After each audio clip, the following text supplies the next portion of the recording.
So, the Vice President, Monica Barney, just called me that she's in a traffic jam, so we better start now, okay? Sorry about that. So welcome. I'm extremely pleased to welcome you all this morning here for this event.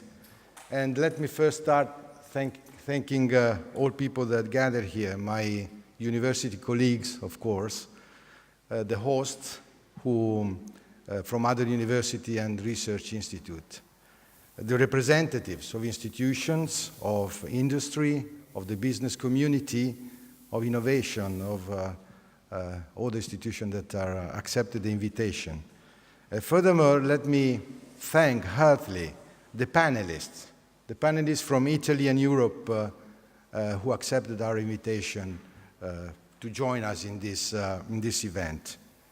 This conference, towards FP9, the key role of frontier research for a more competitive and innovative Europe, aims at providing a venue to reflect and debate on the objectives of the new EU framework program for research and innovation that will shape the future of research in Europe after Horizon 2020.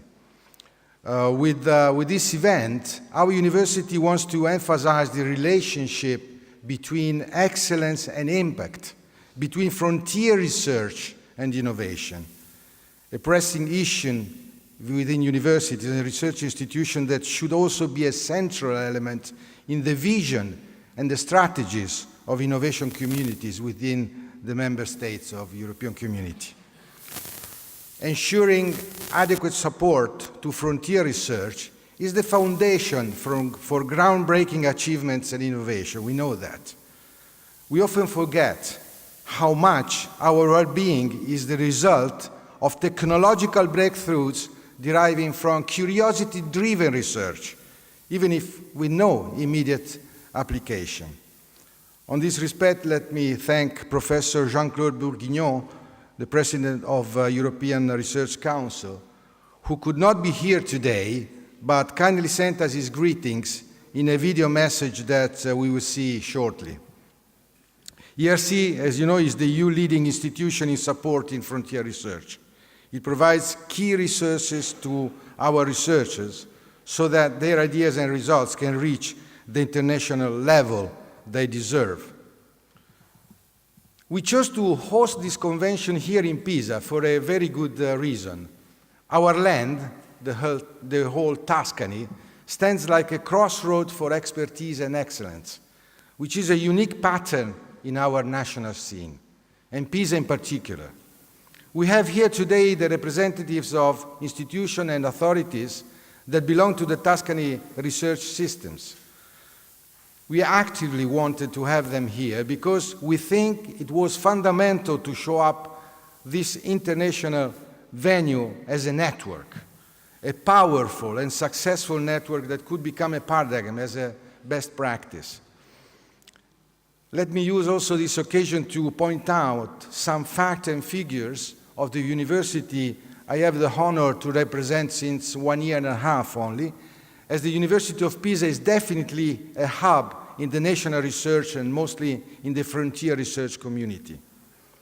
Until now, Horizon 2020 funded our university with 76 projects for a total amount of 21 million euros.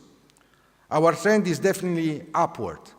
In 2017, we abundantly doubled the number of funded projects if compared with 2016, 34 projects versus 14. The number of proposals we submitted increased as well. 178 proposals in 2017, when there were 129 in 2016, 130 in 2015, and 128 in 2014. If we consider the previous European research program, the University of Pisa had 232 accepted projects in the last 10 years won, for a total amount of 71 million euros. Among all these successful projects, let me mention today that FP7 and Horizon 2020 awarded the University of Pisa 7 prestigious ERC grants, the European Research Council Funding for Excellence in Frontier Research that we already mentioned. Together with the projects we just submitted and are hopefully about to win, they will allow us to climb, we hope at least, the highest university ranking positions in funding excellence in research.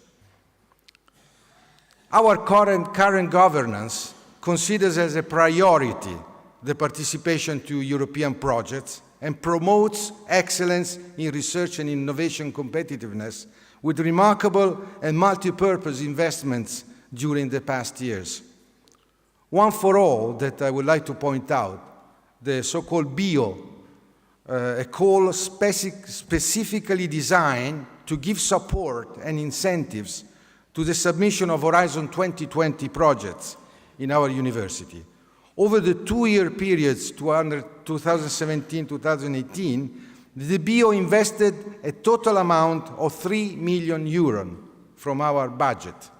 This call strives for effective coordination in the management of Horizon 2020 and other European projects in our university. And since the beginning of 2017, it funded 21 proposals for a total amount of 900,000 euros. Although our upward trend is not only due to our stimulus measures, BioCall stimulated our researchers to play a more proactive role in the submission of Horizon 2020 proposals. Let me underline that this growing trend also includes those proposals where the University of Pisa participates as a coordinator. We have gone from 40 projects in 2016 up to 46 in 2017. And I don't want to forget many other actions in support of all those European proposals already accepted in 2018 that aim to enhance our competitiveness in the international scene. Actions like, for instance, the possibility to appoint external ERC grantees at the level of associate of full professors with no extra costs for the departments, or the financial support to join European networking platforms. All these financial aids are in synergy with the actions of other institutions that contribute to increase the impact of Italian research in Europe. Today's events here is the better evidence of it. But to conclude, let me thank again the panelists, the European institutions, ERC and DG Research, the representatives of industry, of governance, of our governance, of the research community, either at the regional, national, and European level. And let me thank in particular Professor Lisandro Benedetti Cecchi, who had the idea of organizing this event, and all the staff of the International Research Office, who gave us and him a great support, as you can see. I now give way to Professor Bourguignon's video message, and then to the Managing Director of Science Business, our friend Marilyn Fiaschi. She will lead you to the heart of this forum, and I'm deeply, deeply grateful to her for being here with us today. So, good luck with your work.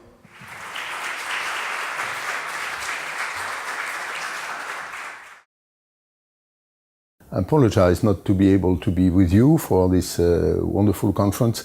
I want to congratulate the University of Pisa for taking the initiative of addressing the topic of frontier research.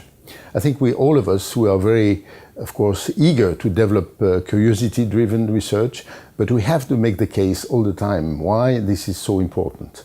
If you look at the history of science, the number of situations in which really fundamental science changed the world, usually some time later, but this has to be always kept in mind when we discuss of the role of research and its impact on society. You know, we are at a very critical moment, both for your country and also for the future development of Europe, which is at the moment preparing its next framework program, which will cover the period 2021 to 2027. Part of it will be a program on research and innovation.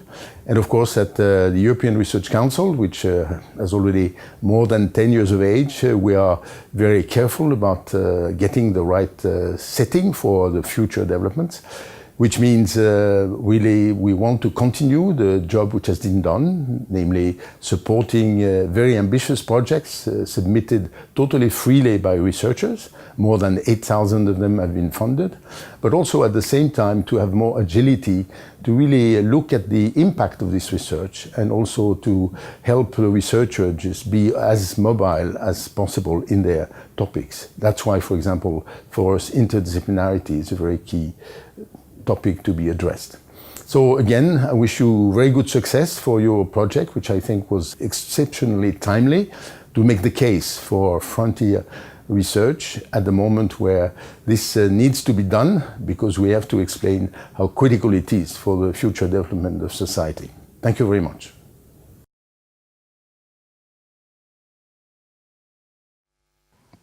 Good morning, everybody, and special thank you to Professor Mancarella for inviting me here today. It is a true pleasure to be in Pisa. University of Pisa has been a member of the Science Business University Industry Network for 4 years now, and several Pisa representatives have been brave enough to come to Brussels quite a few times. Today it's a pleasure for me to go south and come back in the region where my grandfather was born a few years ago. So I think I'll tell you more about how we will proceed today a bit later. But first of all, it is also my pleasure to introduce the next speaker, Mark Bishop. Mark is a professor of cognitive computing at Goldsmiths in University of London. He's also the director of the Center for Intelligent Data Analytics. Mark is a renowned artificial intelligence expert. He was the chair of the British Society for Artificial Intelligence from 2010 to 2014. He leads a team of researchers, and he and his team have successfully developed commercial state-of-art analytic systems for procurement. You will have to explain what I'm speaking about, because I'm not sure I understand, but that's what your specialty is. And with this presentation now, Mark will take us through 2 fascinating projects that he and his team have been working on. Mark, the floor is yours.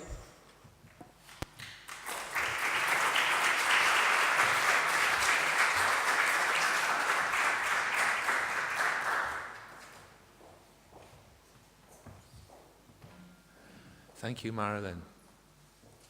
First of all, I'd like to thank my hosts for the kind invitation to speak to you today. I wonder if I ask you what artificial intelligence means to you, how many people might reach into their pocket, bring out something like this phone, and see, as if by magic, when they point the phone at their face, the phone magically becomes unlocked. A task almost inconceivable just 20 or 30 years ago, that we would have the computing power and the sophistication to put that kind of technology on a mobile phone. Or perhaps artificial intelligence might stir images of Google's AlphaGo system, a computer system that learned to play Go to world champion level, knowing nothing more initially than the rules of Go. Or perhaps Google's autonomous vehicle that's driven many millions of kilometers, much more safely than a human driver ever could. Well, there are amazing applications of artificial intelligence, but that's not the kind of work we do at TCIDA, the Center for Intelligent Data Analytics, which I'm fortunate to direct at Goldsmiths College at the University of London. At TCEDA, we're unusual at Goldsmiths and at the University of London in that we're completely commercially funded. We're completely business funded. So if we don't have good relationships with commerce and with business, then the centre will eventually fold.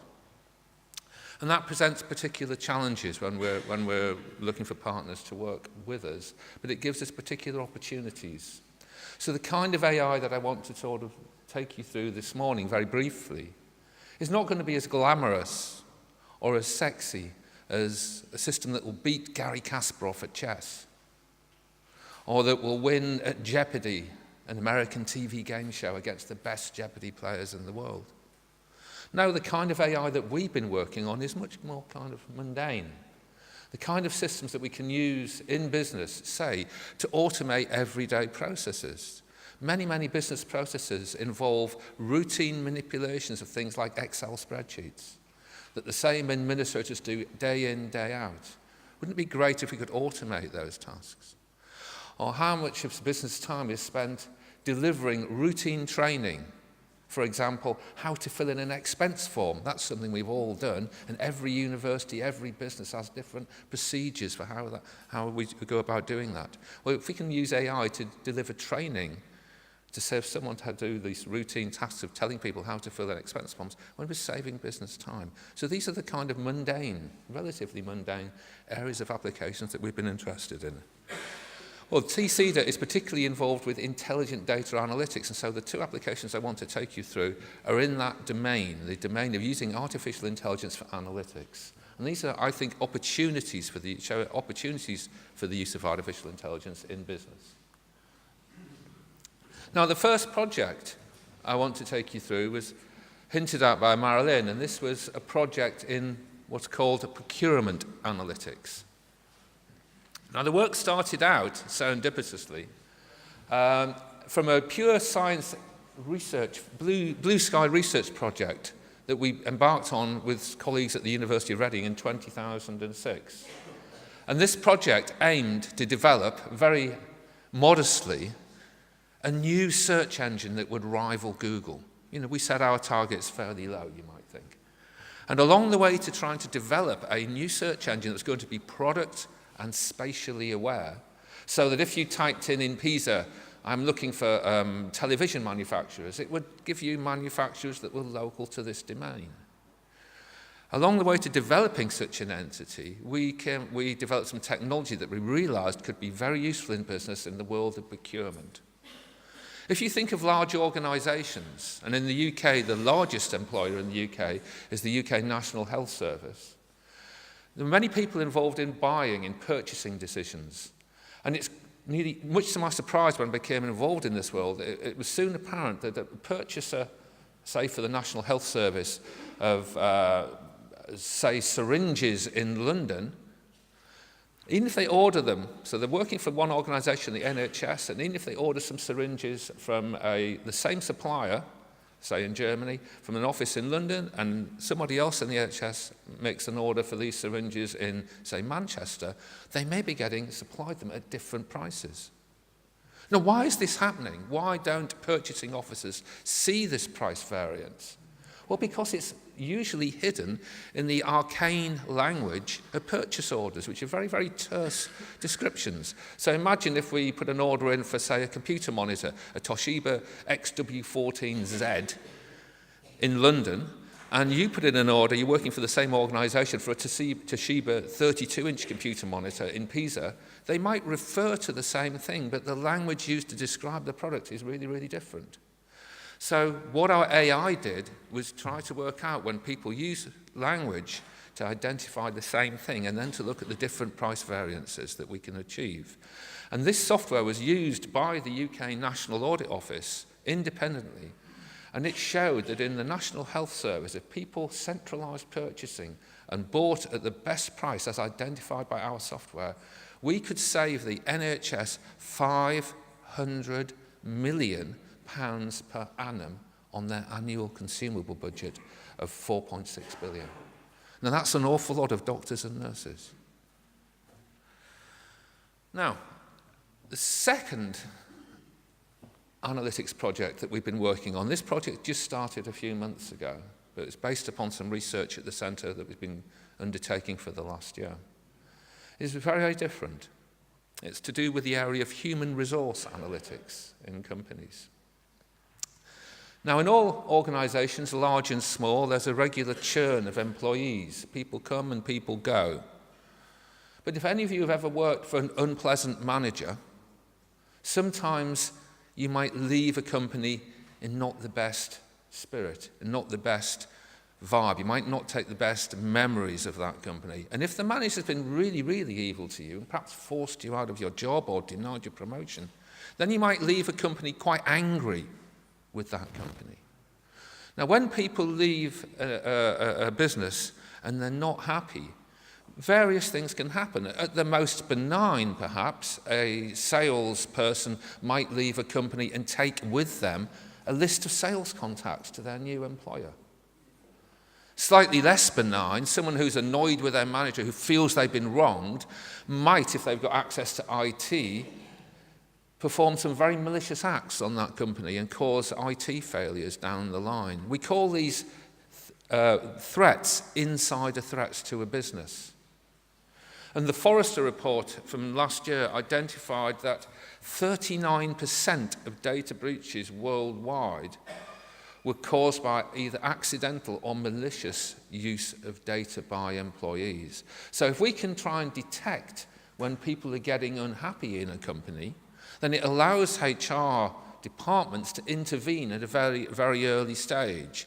If I know that you are going to leave this university, sir, and the HR department realise that, then they perhaps come and have a quiet conversation with you about what's bothering you and how life can be made more comfortable and more enjoyable for you to try and keep you at this university.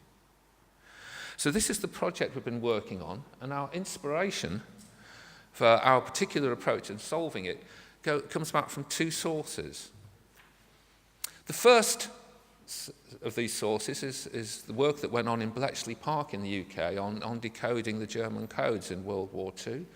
And the second goes to the work of the Chilean cyberneticians Umberto Maturana and Francisco Varela when they were conceptualizing what it means for an entity or a cell to be a living entity.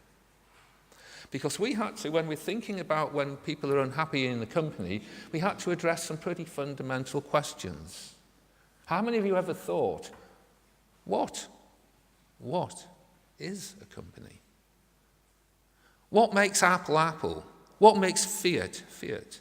Is it the buildings in which people are housed when they go to work? Well, no, because companies move. Is it the staff? Well, obviously not, because people come and people go.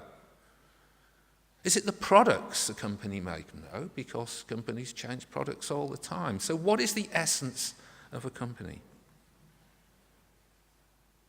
There is no audio. Please tell me anything about this potential gold mine. So I drew up a comprehensive plan, which called for the close coordination of radio interception, analysis of the intercepted traffic, breaking Enigma keys, decoding messages on the broken keys, and extracting intelligence from the decodes. So this is a guy called, probably most people in the room, if they've heard about the work at Bletchley Park in the UK in World War II at all, will have heard of a guy called Alan Turing, who is a scientist who helped decode the semantics of the German encrypted messages. He was a guy shamefully persecuted, a gay guy shamefully persecuted by the UK after the World War II. And his life's work has been put onto celluloid in several films, most recently, of course, The Imitation Game. The person who was speaking then is much less well known. This is Gordon Welshman. And he had the insight that we can get intelligence from messages, not just from the semantics of what the messages are saying, but from what we would now call the metadata, who is talking to who. And this insight is central to our approach to human resource analytics. Because, building on the work from Maturana and Varela, as it's deployed by the German sociologist Niklas Luhmann, we view a company not as its bricks and mortar or its people, but as an autopoietic process. Under that conception, the essence of a company is nothing more than its self-organizing information flows that persist over time across the company's communication networks.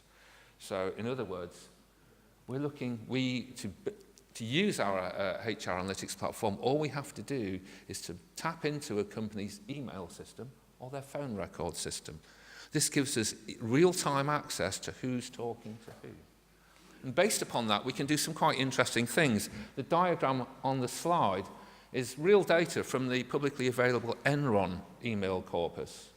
And using our software, we've been able to work out different people who's talking to, obviously, but we've also been able to partition the Enron workers into different teams. So we know which worker is in which team. Now, this has been derived from the data itself, not by the teams that management think people are in, but the teams that people actually are in when they go about their daily work.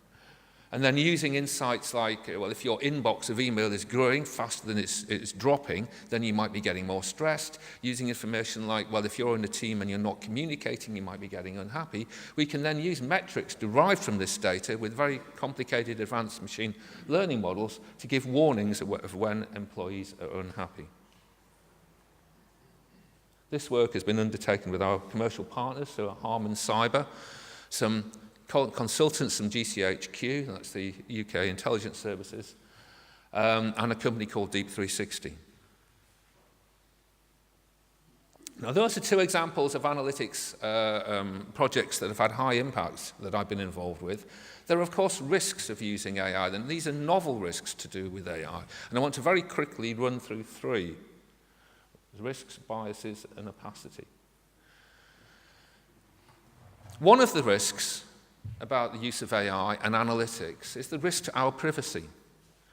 If you've had your ear to the news worldwide recently, you'll have heard the scandal of how an English firm called Cambridge Analytica has been harvesting users' data without their permission from Facebook. There are other examples where AI can intrude on your privacy. I've highlighted here the work of the Russian artist Zvetkov, who went around the St. Petersburg metro taking photographs of random people. And then using a face recognition app and those photographs, he was able to automatically get to the social media profile of these people. Imagine if I took your photograph and I had software on my phone that could link your photograph to your Facebook profile. I could learn an awful lot of potentially quite sensitive information about you very, very easily. Well, as these threats to our privacy, AI can have more insidious effects on our life. People tend to think, perhaps a little naively, that when decisions are made by machines, because no human consciousness is involved, these machine judgments will be free of bias, but that's absolutely not the case. I want to highlight a particularly egregious example of this, and on this slide here, this using the Google automatic captioning software on some images. Now imagine if you're young and black and your image has been labelled by Google as an image of gorillas. Imagine how offensive that would be. Similarly, Google's own ad-serving algorithms have been proven to show adverts for jobs paying more to men than to women. These are kind of implicit biases that we're seeing brought to the fore by the use of artificial intelligence. Now, with the forthcoming rollout of the GDPR legislation across Europe on May the 25th, there are some other areas where AI can be problematic. Articles 13, 14 and 22 of the GDPR give data subjects, that's people like you and me, the right to know when our data is being processed and the right to a meaningful explanation as to why a particular decision has been reached. So if I go to my bank and my bank use AI to decide whether or not I can get a new loan, and if I'm turned down, that can have a legal effect, as it's called, on my life. And under this new legislation, I'll be entitled to ask the banks to explain why their AI software came to the decision that it did, which is a very noble aim from the EU and a very noble aim for the GDPR to aspire to. But as an AI scientist, I have to highlight that it isn't clear to me how this will always be easily delivered. And it's not clear for these three reasons. Companies may be very loath to explain how their AI systems work. Imagine if you're Google. When you do a search on Google, they use a system called the page rank algorithm to decide in which order your search results will be delivered to you. Now, the way that algorithm works is very secret and very proprietary to Google, and they will not easily release details of how that algorithm works for the very simple reason that if they did, you could game that system to ensure that your company always came top of the Google search results, and that's obviously not what they want to do. So there might be commercially sensitive reasons why companies don't release information about why AI comes to the decision it does. Secondly, although AI is kind of like second nature to me, I've been working in the field for around 38 years now, so I've got some idea how these systems actually work. At the bottom line, it's actually quite complicated. And trying to explain to the proverbial man and woman in the street how an artificial intelligence machine learning algorithm works is not a trivial task. Not everybody is intellectually capable of understanding how artificial intelligence systems work. And lastly, even if you know how the algorithms work and you've got access to them, the very nature of machine learning, which draws many, many, many millions of very minor complex inferences from huge data sets, might be very, very opaque and difficult to explain. So for those three reasons, trying to give a reason of why an AI system came to the decision it did, I think will be quite a difficult task. Well, to wrap up, the last threat that I see from AI is one that people like Elon Musk, Stephen Hawking, and Bill Gates have often liked to talk about, and that's the existential threat to us as humans, as life on Earth. Because the idea goes, if we can build artificial intelligences that are better than humans across all possible endeavours, then what place is there for humanity on Earth? As Stephen Hawking said, machine learning experts at work, as they have been on this project, how far along the path to artificial intelligence do you think we are? The primitive forms of artificial intelligence we already have proved very useful. But I think the development of full artificial intelligence could spell the end of the human race. Once humans develop artificial intelligence, it would take off on its own and redesign itself at an ever-increasing rate. Humans, who are limited by slow biological evolution, couldn't compete and would be superseded. Humans would be superseded. One of the greatest minds of the 20th century has given out that stark warning. Well, it's not every day you have issue to take exception to a pronouncement from one of the greatest minds of the 20th century, but on this particular issue I do, because thankfully it isn't clear to me that AI is anywhere near now developing an artificial general intelligence for three very good reasons. In my opinion, computer systems don't and never will understand the meaning of the symbols that they so adroitly manipulate. AI systems lack their own teleology. They have to be engineered to do particular tasks. They have no will of their own. And lastly, AI systems are not conscious. If you slap a PC, it doesn't feel pain. So for all these reasons, I think there will always be reasons why the human brain and the human mind is something beyond that can be achieved by an AI system. There will be a humanity gap. Phew. Thank you for your attention.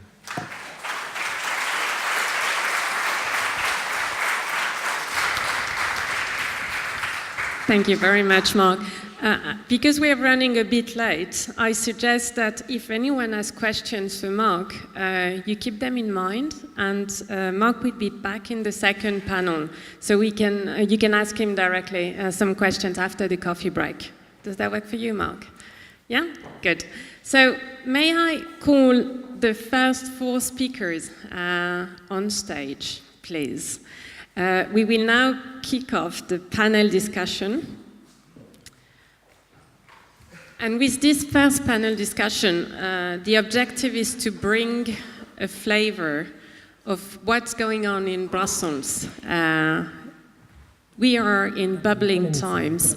The discussions around the next framework program for research and innovation are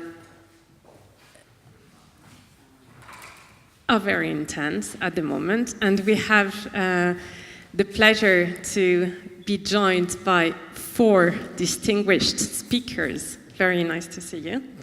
That I will introduce now. So, ladies first, Monika Barnic is Vice President and Delegate for Culture, Universities and Research at the Tuscany region. Next to her, Leonard Prince, a professor of organic chemistry at University of Padova. Next to him, Fabio Donato is advisor, research and innovation advisor to the Italian permanent representation to the EU. And right next to him, Renzo Tomellini, head of unit in charge of Horizon 2020 policy at DG Research and Innovation, European Commission. Before we start, a little bit of housekeeping. The way we will run the discussion will be very much interactive. I'd like to keep time for questions, so if you have questions for the speakers, at some point I will ask you, so feel free to prepare those questions, and at some point I'll come to you. And for the speakers to have a sense of who is in the audience, can I ask you, who among you have been involved in Horizon 2020 projects? Very good. Who has never heard of the acronym FP9? Very good, you're at the right conference. And finally, who in the audience is not an academic? Okay, quite a few, very good. All right, so that gives you an idea of who you would be speaking to. So let's kick off. Renzo, I'll have to start with you. I'm sorry. Renzo Tomellini is basically the pen holder in the Commission, and is currently writing the proposal for the next framework program that the Commission will be presenting very soon. Renzo, how are you? No, well, Ladies and gentlemen, good morning. How much time? 10 minutes for introduction? How much time do I have to tell? I think, can you just give us a quick, as quick as possible. Tour d'horizon? How Yes. are things in Brussels? What can you tell us about FP9? Title is very appropriate, Towards FP9. So FP9, okay, the name has already been communicated, but under embargo from our Commissioner Moedas to the Ministers of Research. But anyway, we will know it soon, openly. I think Fabio knows already. And so there will be a next framework program. This is the political decision, and the trends, the political discussion is also that we'll receive a more robust financial contribution than the previous and current Horizon 2020. So good news. This, of course, remains to be decided. Date for the proposal of the Commission for the next long-term EU budget is the 2nd of May, when this will be decided. Indeed towards, we are not there. The 2nd of May, there will be the proposal of the Commission for the co-decision of Parliament and Council about the money, so about the budget of the European Union. You know that in Italy there is the legge finanziaria, the financial exercise is year per year. That's why you need a government and election at the beginning of the year, otherwise you don't reach the financial law at the end of the year. And in Europe we have, by decision of the member states, this great issue that it is for actually 7 years. This gives this patient money, this continuity, this possibility of making strategy. So the towards is that there will be a proposal for the budget of the European Union the 2nd of May, and after that there will be proposals of how to spend the budget. And one of these budget spending lines will be indeed the next framework program. How we work to prepare this proposal? We start from the past. We have a rule, which is the so-called better regulation rule, so that we have to be reporting to all the stakeholders, Parliament, member states, all the citizens, about how it has been administrated and which are the outcomes of the current Horizon 2020. So we did this, we did an interim evaluation of Horizon 2020. All what I will say is published already, it's everything in a web page, but I did not yet open a new web page on FP9 because I need to have the official launch of the new name. But you will find in the page of Horizon 2020 where there is a sub-page towards the next framework program, no name. And there you will find all the things that are reported, the information that I will be sharing with you now. So, started with the interim evaluation of Horizon 2020 to ask ourselves and through the opinion of all stakeholders, but is Horizon 2020 successful or not? More or less, the message that we receive is yes, very successful, stakeholders are very happy. All stakeholders want more of Horizon 2020. Professor Bourguignon started with frontier research, but he spoke immediately about fundamental science, so that's obvious. And industry wants more for industry, so societal science and humanities want more for societal science and humanity research and activities, and so on and so forth. So, but overall, extreme success for Horizon 2020. We got criticism, which were the criticism, but first, oversubscription, that in my notes to my hierarchy always turn into underfunding, because we cannot be victims and say that we are guilty because we are too successful. No, there is not enough funding, but it's a decision of the political masters. And so oversubscription, then not enough support to the famous last mile, to the market creating innovation, and the fact that in reality the famous names, particularly in artificial intelligence and so on, companies and new business emerge more in other areas of the world than in Europe. The day that the UK will leave, our statistics in these unicorns creation will even be lower. So this is not ideal. And on this we have been pinpointed as Commission. You should do more. More transparency, more involvement of citizens. This is something that has been asked. So. The interim evaluation of the system. Second point, foresight study. If we launch a new framework program, and it has been mentioned by Professor Bourguignon for until 2027, okay, interesting, as he anticipates a possible decision of the political masters. But if we launch the first projects, the first call for proposal, beginning of 2021, first contract 2021 end or 2022, results 2023, 24, 25, and so on. Automatically you see that we have to have an idea of what will be the challenges for the European people in that period. So we need a foresight exercise. So foresight exercise, because the role of research is not to give a reply to today's challenges, but to prepare the reply for the tomorrow's questions, tomorrow's request. So interim evaluation, foresight exercise.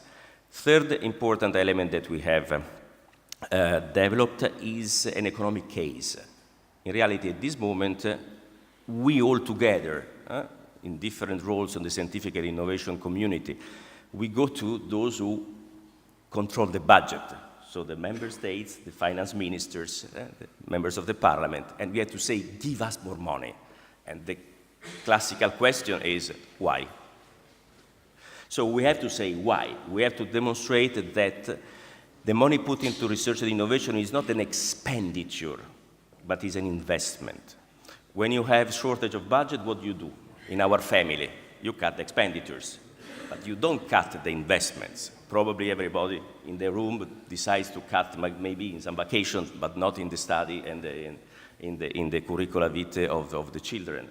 So we made the case to the finance ministers, to those financial authorities, that research and innovation is the money of tomorrow, is the wealth of tomorrow, is the quality of life of tomorrow, is the health care, the quality of our way of living of tomorrow, and including the security of tomorrow.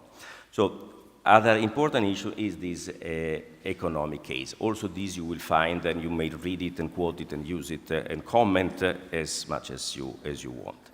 Another piece of work is the impact assessment. So to our authorities, we have to go and say, okay, we demonstrated that the money put into research and innovation is an investment and not an expenditure. We demonstrated that Horizon 2020 has been a success. We showed you how will be the context and the foresight vision of Europe in the coming decades. Now we will propose a new framework program with an expected impact that is, and is exactly what we have done, the impact assessment for the future framework program. For this, we are at the end. You will find in the coming weeks the final text, and this, by the way, will be part of the documents that will be sent to the co-legislators in terms of the whole package. Can you already give us a sense of the date by when the document will be released? I said 2nd of May, we consider that will be the adoption of the proposal for the budget. We expected that in the 2 weeks after the 29th of May, all the documents will be released and all the documents will be adopted. For the moment, with the pencil, we consider for us the 6th of June, the day that we will, that the Commission will adopt the document, but put it with the pencil. More or less is this. It is the timetable. Of course, first you have to show that you have the money, and then you can propose how to spend the money. It's obvious. We do the same at home.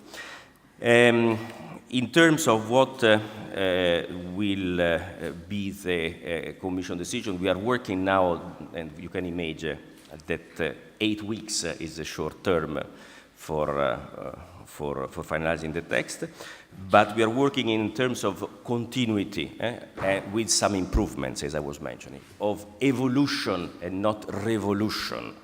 So this is our way of working. And so the idea is to remain with the 3-pillar structures. The idea is to remain with the coverage of the fields of research and innovation that were already addressed with Horizon 2020, with the reinforcement of in support of market-created innovation, and with an idea of the continuation and having a look of when, which areas have had more under financing, more oversubscription, because, to use other words, these are the areas that have more absorption capacity from your side, more absorption capacity from the side of the scientific and innovation community. It will be surprising if the Commission proposes to improve funding on areas where then there is not enough demand. So this concept of absorption capacity may play a role. You can imagine that now all this is a very delicate and very dynamic moment, but this is the way how we are proceeding for the next 8 weeks. Where are we now in terms of success rate for Horizon 2020? Do you have the latest numbers? No, the latest figures is that if we had 260 billion more, funding, we would have financed all the excellent proposals. So in reality, we are in a situation where the capacity of European researchers and innovators to present excellent proposals is much more than what is the money that the member states and the parliament put available. Now the point, there are also other considerations that, since I'm old and cynical and because of age, I can make. Do we need all this kind of research and innovation? Is this a useful innovation? Because, okay, Professor Burghignone, the rettore, Magnifico Rettore, said very clearly that we need blue sky research, we need research with no target in mind. But in case, for instance, of innovation is not per se intrinsically good. Innovation is change. So it depends which is then the direction that we want to give to innovation. So we have to make these kind of considerations as well, of usefulness. Okay. We'll come back to some of the aspects of the discussion. I know you cannot say much about what you're working on now because it's leaked, and you kind see, of. Science Business even published it, not only leaked, but even published. But Well, okay, the things documents are continuously leaking. evolving. Some documents are leaking. Maybe some of you have seen already some of the documents, but so I'll have to ask you a few questions, and if you can't answer, then don't. But then I'll ask Fabio. In terms of budget, I know that the proposal is underway and that we won't know for sure until May 2nd what's the proposal from the Commission. Some figures have been floating around. We heard 120 billion as opposed to 80 billion for Horizon 2020. We even heard 160 billion, so a doubling of budget. Is it realistic? The realistic is this decision of the co-legislator and the budgetary authorities, so Parliament and Council. Now, let's put the name. Within the interim evaluation, there has been a high-level group, chaired by Mr. Pascal Lamy, 12 wise women and men who gave very concrete 11 points, very, very clear, very easy to read recommendations for research and innovation in the next budgetary period. And they say doubling, 160, which is more than doubling, by the way, because it was not 80, but okay, these details. Fantastic when billions become like this, bruscolini, fantastic. But 160, Pascal Lamy says 160. Cabezón Ruiz, in her report, European Parliament rapporteur, in her report she put a recommendation of 120. So we have it. Now, this will be decision at political level within the Commission, what to put as a figure, once again, for Council and Parliament. By experience, it would be surprising that the Commission proposes something different from what the Parliament has proposed. But this is because I'm old and I saw things happening. It doesn't mean that the Commission will propose what the Parliament proposes. But we see this as something that is a coherence in the history. Because if the Commission doesn't say 120, say 121 or 119, and why 19? Why 21? So why this deviation? So this is something that the history, for somebody old like me, teaches. But once again, it is a proposal. Okay, so staying on the question of budgets, the decision will be taken by member states. So what have you heard, Fabio, and what is the position of Italy regarding the budget for FP9? Yeah, sure. So first of all, let me thank the organizer for inviting me, especially Paolo and Lisandro. And let me congratulate them for this so timely initiative. And it is a real pleasure to be here with you. So what's the Italian position? The Italian position is very clearly stated in two documents. The Italian position statement on FP9 and the Italian vision document on FP9. Both documents enjoyed a very large public consultation. More than 5,000 responses were delivered to the public consultation, and you can easily have access to these documents just downloading them from the Ministry of Education, University and Research website. And if you haven't done it, I do invite you to do that. What are the Italian position papers on FP9 key points? The first point regards indeed budget. So even if, and let me stress that the budget is managed by the Euro Commission, but it is member states' money.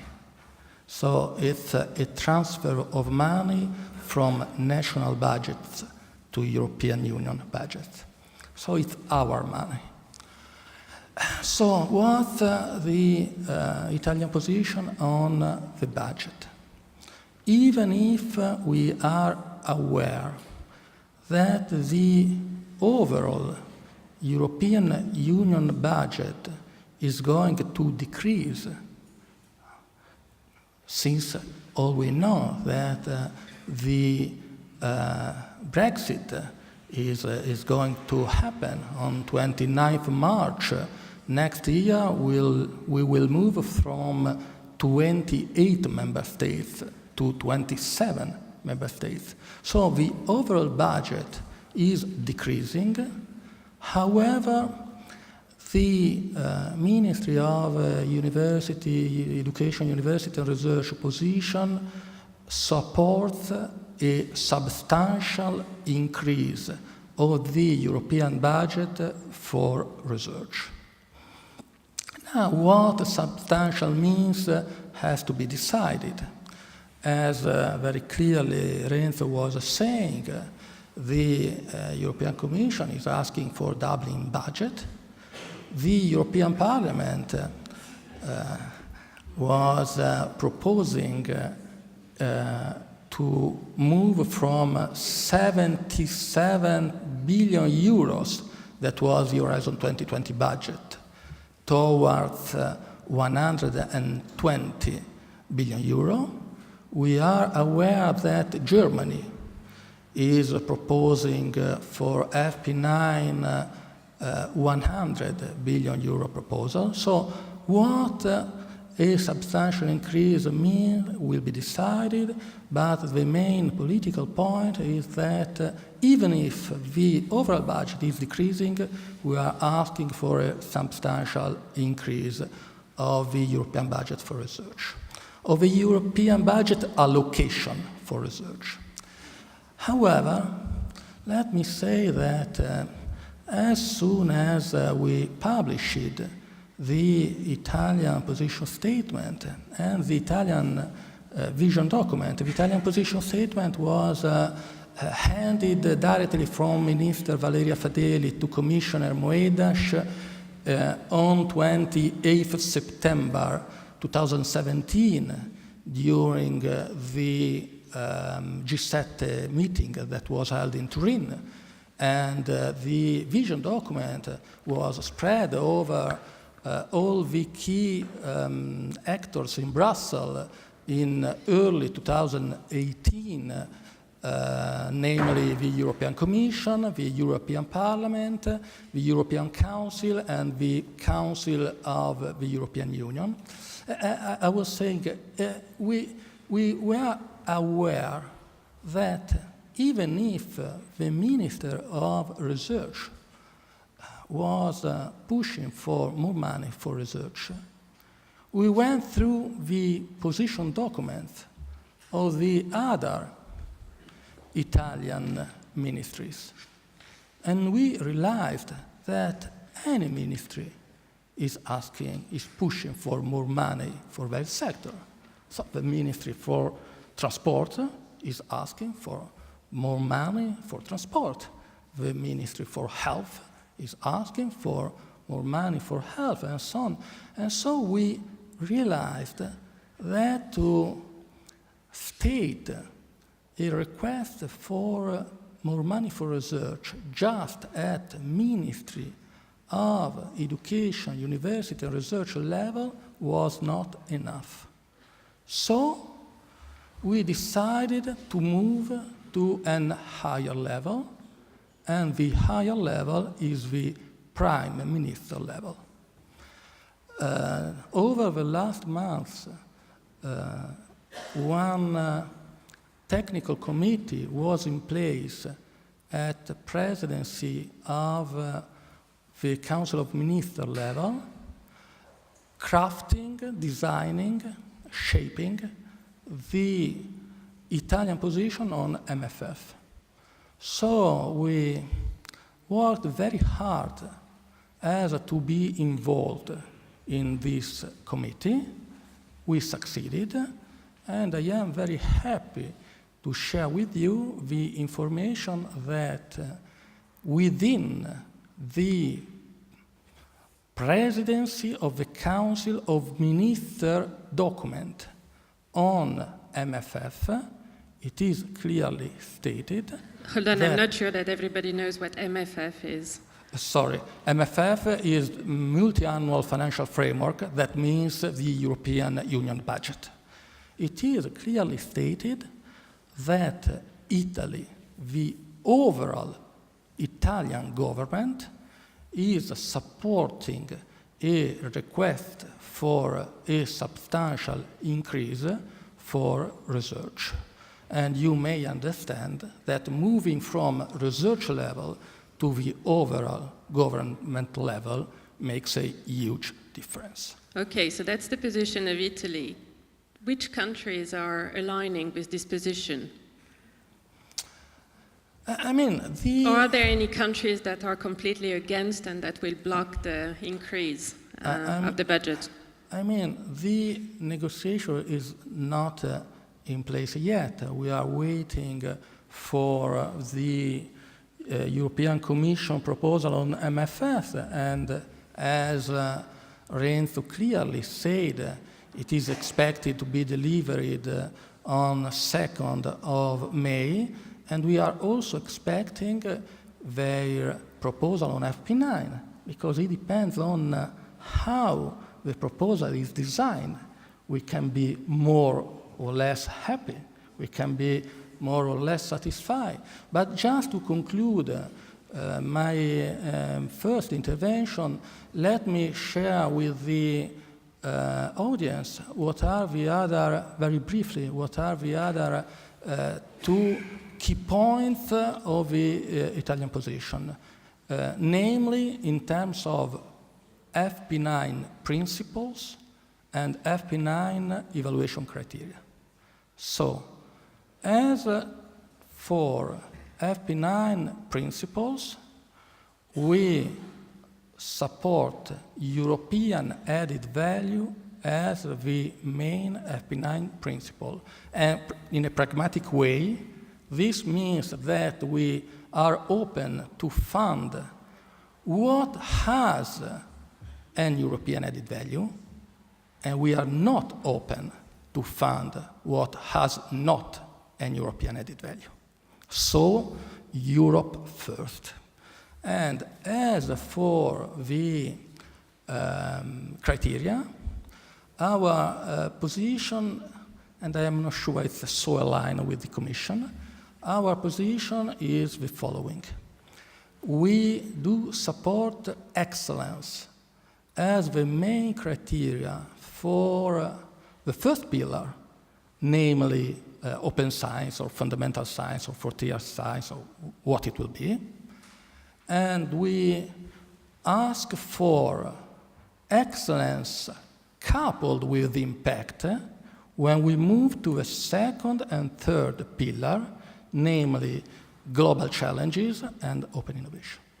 Okay, thank you. I'd like to bring the other two speakers in the discussion. We can speak, that's what the two gentlemen have been speaking about could be one-day conference, so you know. So here I think it's important that we bring the policy discussion to the field work, to the ground, and so let's connect with the regional level to start with. Monica, I have a very initial question for you. How is Tuscany doing under Horizon 2020? First of all, I wish to thank the organizer of this event, because I think it's very important to have a continuous dialogue with the Commission and the university and the research center in Italy. Well, I think that Tuscany is going quite well. You ask people to raise their hands, and many of them here are involved in research in Horizon 2020. What we are doing as a region is to help university and research center in doing more and more and having more and more success in Horizon 2020 and in FP9, of course. So what we developed in the last months are two strategic tools to support university. The first one is an observatory of research that we launched last November, and this observatory is a tool that integrates data from European, national, and regional base and aims, and it's very useful for us as well because it helps us to develop better evidence-based policy, to make a policy that is evidence-based. It is like a dashboard that helps us to understand strength and weakness points of our research and innovation system. I know everybody here in this room knows about this observatory, and I think that it's very useful because it's very important to have a map of the research chain and innovation chain in Tuscany, starting from the formative offer and to have information about the students and the research and the enterprise and the links between all these subjects. So what is the data? Is it the data? The data are open data from that database, European, national, and regional database that are all integrated. I know that this is not a real novelty because many advanced regions has already developed good example, and we started from them to develop our. But what makes our observatory different and powerful is the approach we have adopted. The open data approach and the ontology-based structure of the dashboard permits to gather an analysis of different sources of data and to have always updated information. And this is the first one. Staying on that, because this links very much to the open data, to the open science cloud at the European level, right? Yes, about the Open Science Cloud, there has been a staff working document just recently, and now there is a portfolio of, I think, some 260 million euros that is exactly launched in order to link the ESFRI, so the European Science Strategic Forum infrastructures, to the cloud, and to help the governance, to help creating a user-friendly portal for the users. By the way, all these activities should be completed by the end of Horizon 2020, but the user-friendly portal should be already active by the end of this year. And in November, there should be some other moment of reflection about the governance of the cloud. And I think that science business is also interested to have an event in the science governance of the cloud. Yeah, extremely important, this issue. Okay, sorry, Monica, go on. Yes. This is the first thing we developed to help the university and research center and enterprises as well. And the second one is a liaison office to the UA of the Tuscan universities. This is not a novelty as well, but there was not such an office in Tuscany, and we are going to open it in the next May, I hope, I hope. I think this is a very important... For all the universities, all the Tuscany region? All the Tuscany universities, six Tuscany university.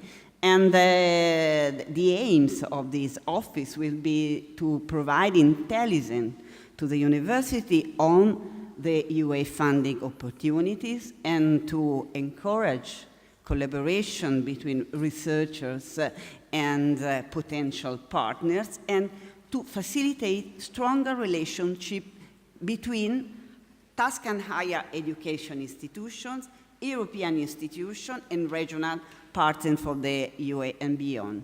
So I think both these tools, the observatory and the liaison office, are examples of strong collaboration between our university and the regional administration. Very good, thank you. We'll come back to the role of the regions as well in trying to attract more EU funding for research.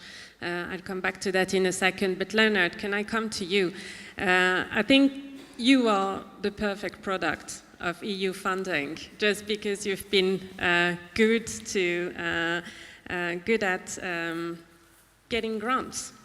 You started with an ERC grant, right? In 2010, you were also beneficiary of a cost action, Marie Curie as well. So how has it been for you? Just, do you want to share your testimonial? What did you like? What didn't you like? Yes, I also like to thank you for giving me the opportunity to be in this panel. I'm an end user of the Horizon 2020 program. I must say, typically, I try to stay far away from policy discussions, but I think this is also a good occasion to share some of my experiences with the Horizon 2020 program, and which may sort of help to shape also the next program. So, as for my research concerned, to place myself, I'm more in the fundamental area. Which has some consequences of my interaction with the Horizon 2020 program, which has been mostly in the excellence sector. So I want to speak about two experiences that I had with the ERC grants and the Marie Curie schemes that I'm coordinating now at the moment, because there are quite some differences between them that I think are quite important for the funding in general. So to start with ERC, that is an excellence program, and it is funded by the ERC, and it gives quite a large amount of money to an individual researcher to develop in 5 years typically a research program. And the nice thing of that program is that there is not really, it is very free. So obviously you write a proposal, but there is a great liberty to explore and develop new research based on what is happening, because it accounts for the unpredictability of research. What was your project about? Sorry? What was your project about, the ERC grant? In very short. Well, let's put it, it started with something, I wrote something else, then let's say the start was different than the end. So I shifted halfway. This was about how molecules can interact and how to make these interactions more efficient in terms of catalysis. But that's quite a detail. Oh, well, I can explain it. The point, though, that is that what I actually did at the end was completely different than what I proposed at the beginning. So. And this was completely accepted by the ERC. So and this was very successful. I set up a team of four PhD students and about 8 postdocs, and this resulted in a series of high-profile publications, but also in patents. I wrote 2 patents in this process. So the other experience that I'm relatively also involved in these Marie Curie schemes, which are different in the sense that these are networks of research groups in industry. And a fundamental difference, there are quite some fundamental differences. One important thing is that basically in this scheme, what you propose, you're also expected to do, in the sense that the project is part of a contract. So you sign a contract to do a certain kind of research.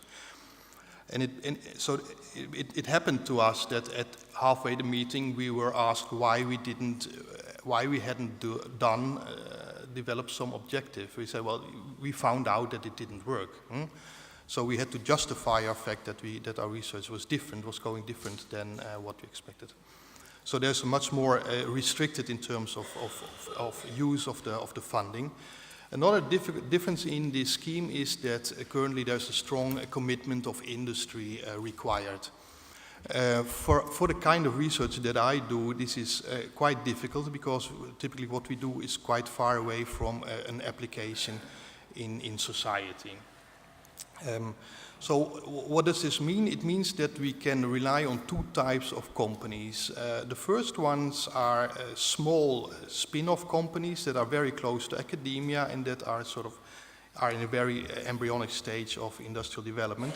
And the other group of companies are big multinationals that maybe have a division that is interested in developing, let's say, something completely new. Both of these, though, they have a problem, in which we also experienced in our network, is that the small companies are very volatile, so it's very easily that they fail. And in fact, our partners, they went bankrupt after a year, so they left the program, obviously. The problem with the multinational, we had Philips in our program, which is a huge company, but they typically didn't want to commit formally to a 4-year program because they want to have the liberty of saying after 1 year we are no longer interested in this research line. And in fact this happened to our network in 2 years. So in other words, a very big limitation, or let's say a critical issue of this kind of funding, which is the request that industry plays an important role for the kind of research that we do. That's a very difficult thing for us to manage. So are you saying that this criteria that the Commission has been actually pushing more and more over the year of the importance of bringing industry in consortia, are you saying that in some cases it's a bit artificial and that it's not necessarily leading to what you're aiming for? I mean, if the requirement for obtaining the funding is the presence of a research partner, everybody goes in research of a partner. So it is driven by the need to get funding, not necessarily by the need to have that it serves to the proposal, right?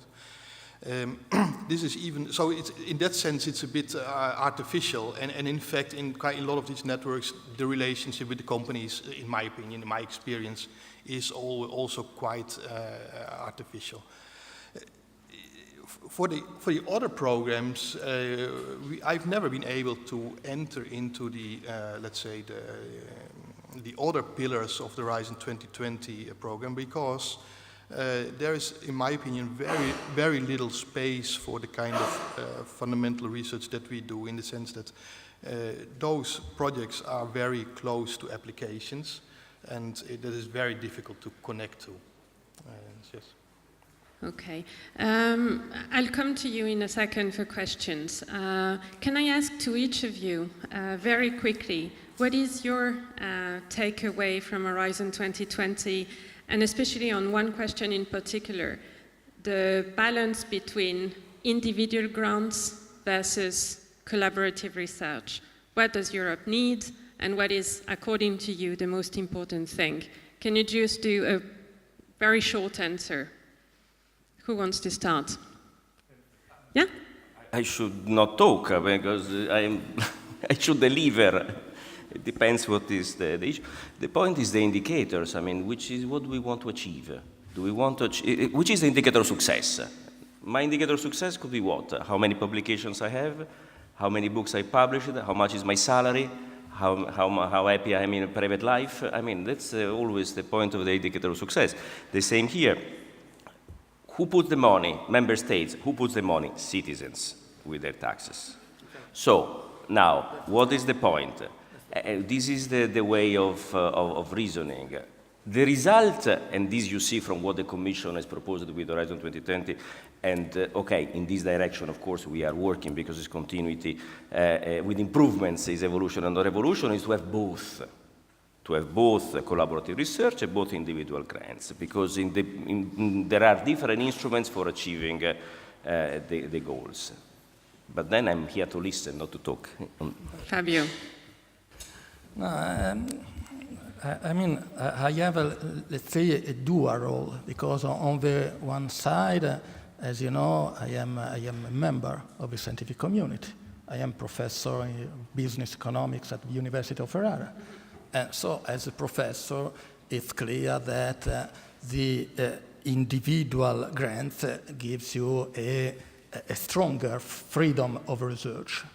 But I am here also with a different role, temporary role, that is the representative of the scientific community, of Italian scientific community in Brussels, and so as a, let's say, policymaker.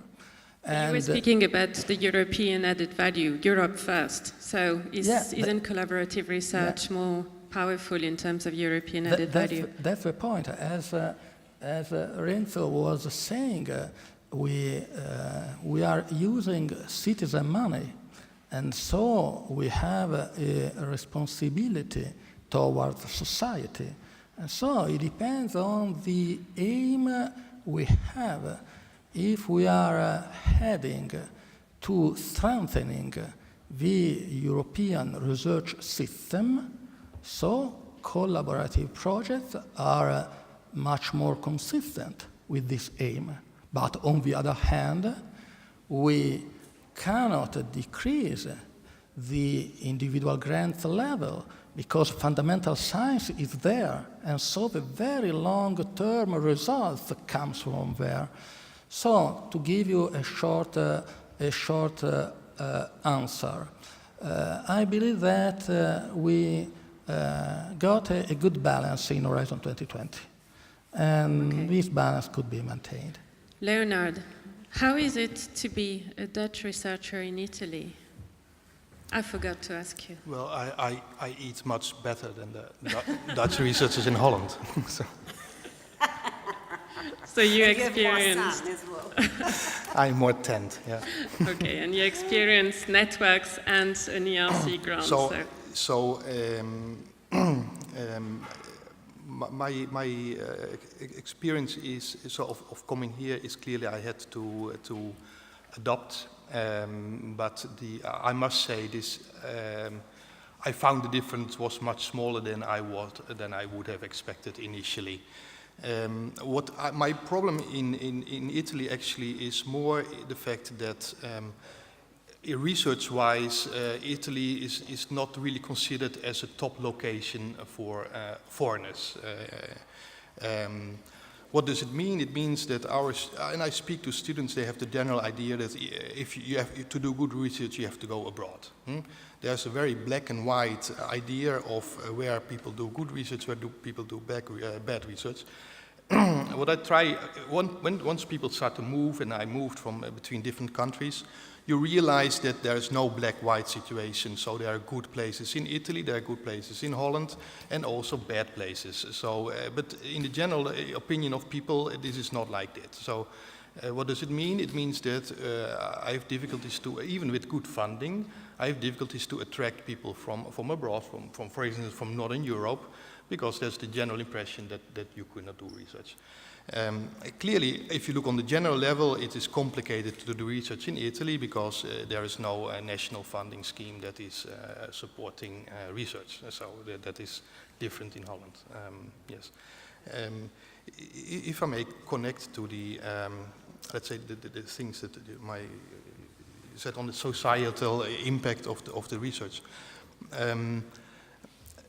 So it is true that if you ask people, the taxpayers, what you should do in terms of research, they will say things that are very close to applications, because this is something that you can sell. You say, look, if we invest in this, tomorrow we will have this. Okay, so it's very easy to let's say to sell that and justify your expenses. But I always make also the analogy with let's say, a small child or a toddler that is playing with his toys. He's exploring the world, and we never say to a child, why are you playing with these toys? It's useless. Eh? We know that a toddler has to play, a baby has to learn, because in 20 years he will be able to do something with these things that he acquired. It's the same in research. we cannot only invest in things that have a close-term application, because we need also to invest in research that will give us a result in 20 years. So this part is more difficult to sell because people don't connect, they don't see that. But we need to explain this, and that's also why I would like to be I am on these panels for that reason. Okay, I stop you here because that's a topic that we will go deeper into in the second panel. So, but that makes a very good transition. So thank you for that. Monica, what do you think? How do you value for the region? Well, I'm a university professor as well, so I have two different points of view, but now I'm representing my region. So I think it's a matter of understanding the competencies and the objective of a region. A region has to develop its territory, so it's really important that there is a research that has a strong impact, so a direct application in enterprises and so on. I know that sometimes it's very difficult, and it's very difficult also because the industrial system in Italy is composed by small and medium industries, so it's very difficult to transfer innovation in them. But this is a challenge for a region. There is another pot of money that are the structural funds, yes. The regional funding. Do you think with better synergies between the regional funding and the NFP9, there could be more impact actually for the region? Of course. I think that a more direct and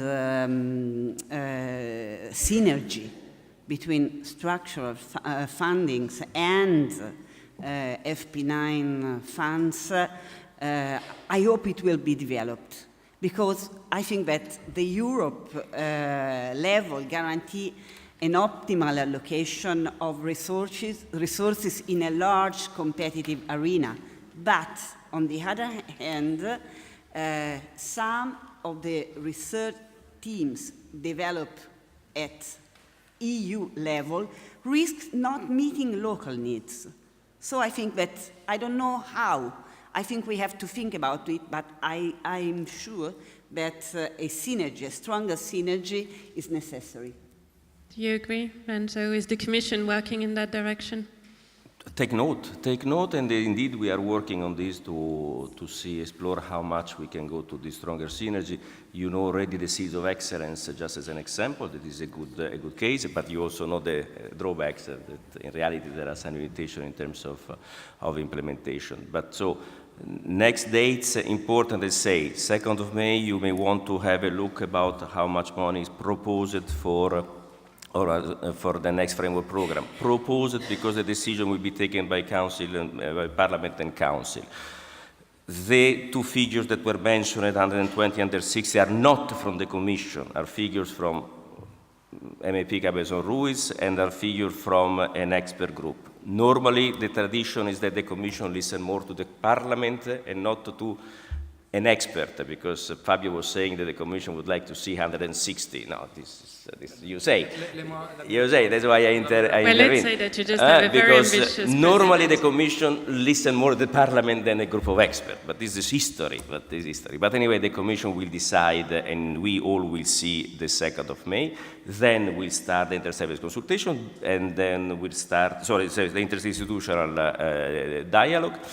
And at the same time, when you go there, indeed, as Ms. Barney is saying, check how will be the possible synergy with the other parts of the long-term EU budget. What you used, MFF, have you said it? MFF, I think. MFF, long-term EU budget, the long-term EU budget. And then look at how all the architecture will be assembled together. Okay. We'll have soon to go for coffee, so can I just take a couple of questions? Maybe Maria, actually, you're a director at the Joint Research Center, so you may want also to add your contribution or to comment on what you heard so far in a short statement, if you'd like. I can add something more about the part of the Euratom program, because in parallel to in the FP9 now we will have also the Euratom FP9 part that is related to the nuclear research and is related to the Euratom Treaty. For Treaty, this program is only 5 years, so in parallel we are working now on extension of 2 years until 2020, and then we are working also on the preparation of the next Euratom FP9 that will be from the 2021 to 2025. And what I would like to say in this, I will not discuss about budget and so on. Our roadmap is quite different from the FP9 itself, but because we don't have co-decisions in the Parliament and the Council, it's only the Council deciding, and we have opinion from the Parliament and the Committee of the Regions. But however, the philosophy that is coming is really an evolution of the program and not a revolution, as has been already said.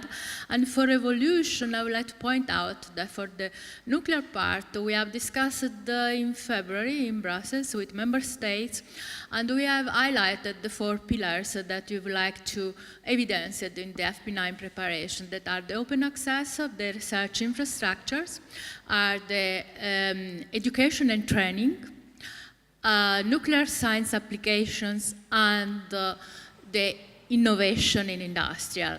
And for this innovation in industrial, the nuclear is important because if you look now at the decommissioning sites, the decommissioning activities of the nuclear facility that is ongoing in Europe, the nuclear industries and the industry itself can have a very important role in this, because we can think to recycling material, to cleaning up the waste, so in nuclear, better, and to actually, I'm very ambitious to say, but we can think in the circular economy of this material, so we can reuse the material for some other purpose. And this is going in this frame that is the breaking silos that I saw in the next panel is speaking about.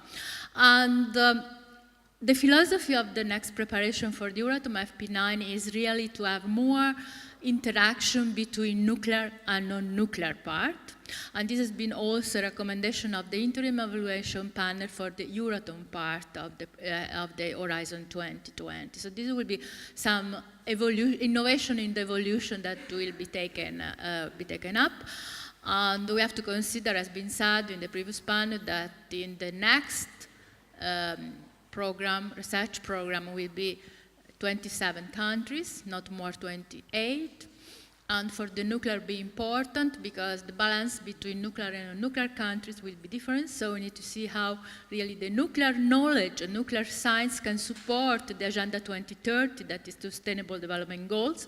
And in this frame, I would say that the nuclear medicine, for instance, is something that we are boosting a lot, because there are a lot of possibility for the nuclear part that can really sustain the life of the citizen. We see already the diagnostic and therapeutic things that are based on nuclear science. So if we lose the knowledge, the nuclear knowledge, really we lose a important part that is contributing to the sustainable development of our countries and in our member states, and beneficial for the life of the citizen. So thank you.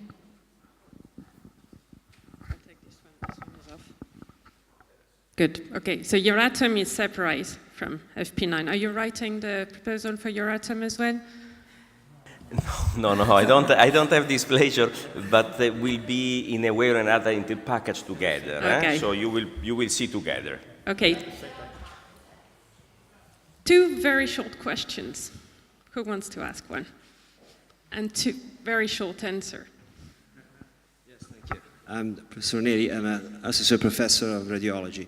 The question is about Horizon 2020 and FP9, about the high rejection rate of Horizon 2020. You know, it's a great problem for us. So what do you expect for FP9? Yeah, exactly. It is an issue that emerged, this oversubscription that in the internal dialogue I try always to say that is underfunding, because I should give the other 2 sides of the medal.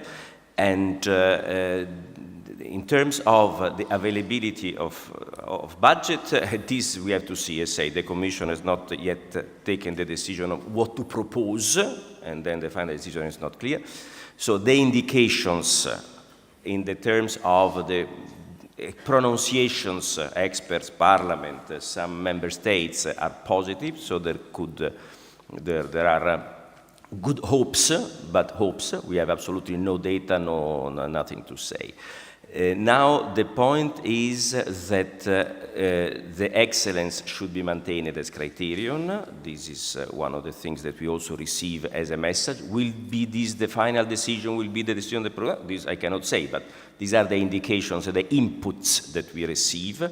So the point is to try to match, and this is the difficulty that I have when assembling and finalizing also the work programs, like the one 2018-19-20, between being more precise about the outcome and of the research and innovation projects, but leaving open the possibility to find the way and propose the way about how to reach this outcome. What we say, the non-prescriptiveness of the proposal. So how to allow maximum freedom to the researchers, but anyway to avoid that everything is possible, otherwise the unsuccess rate would be infinite. And this is the matching. So excellence should in any case remain, this is an indication that we have, unless different decisions, and the impact outcome should be clearly spelled, where the impact outcome can be scientific, can be social, can be industrial, can be environmental. In this matching we have to work. We have to find a solution in this multivariable diagram where the first derivative is 0 and we have to maximize the benefits. Okay. We have to play in this. Thank you. Let's take one final question. Thank you very much for your presentation. I'm Piero Marchetti from the Department of Clinical and Experimental Medicine. I have the pleasure and the honor currently to take part in 2 projects funded by the European Community plus the IMI initiative, Innovative Medicine Initiative, which is, I think, it's an interesting approach because it combines public and private resources. So I wonder whether within the FP9 strategy, you are keeping this kind of initiatives, or there is something that is going to change in this regard? For IMI specifically, right? So the public-private partnerships that we'll touch upon in the second panel as well. So do you want just to give a short It is about the partnerships. It's about the partnerships. Whether they will go on. Partnerships are also emerged as being an asset, something that works well. But we, on the other side, we received a lot of criticism about the large number of partnerships and acronyms. You joking with Fabio said MFF, and what is MFF? Mr. Lamy, I don't remember if he put it in writing or he was just saying, he spoke about the alphabetic soup, la zuppa delle lettere, because we have a lot of windows. So also for the partnerships. Now, what we try to do now is to allow partnerships to continue because the substance is there, but to try to have a streamlining and simplification or rationalization in terms of the partnerships. So this is the effort that we are doing now. But the value of partnership, like the value of individual grants, to reassure Leonard, is recognized. Fabio, did you want to come in on that? Very, very short.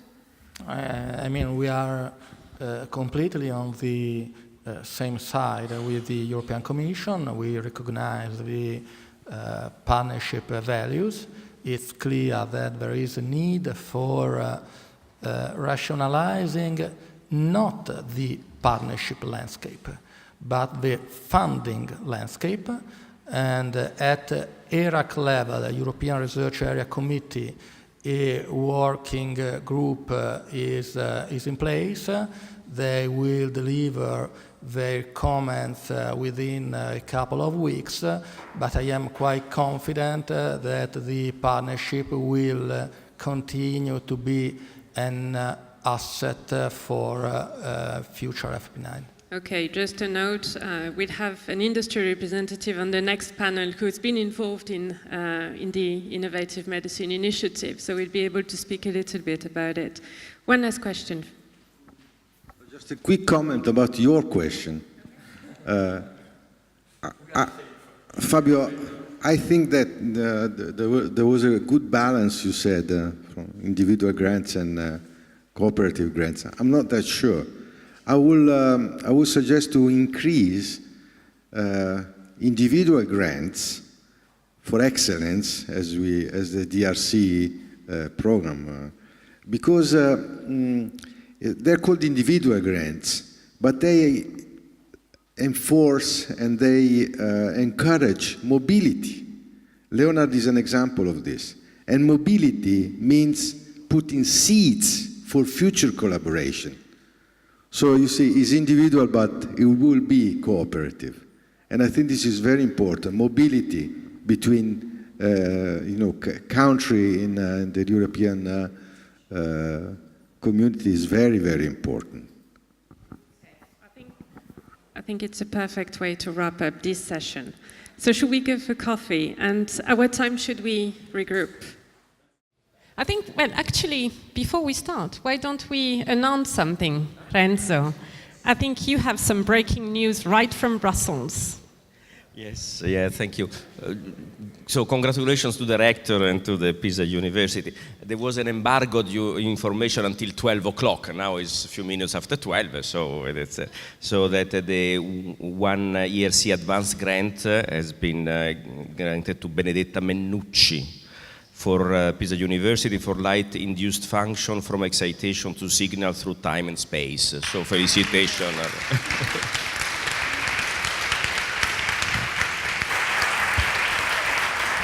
I saw Benedetta. Oh, she's sitting there. And if we have Rino Rappuoli, the second of the Toscany and ERC Advanced Grant is Rino Rappuoli, Toscana Life Science Siena, for vaccines as a remedy for antimicrobial resistant bacterial infections.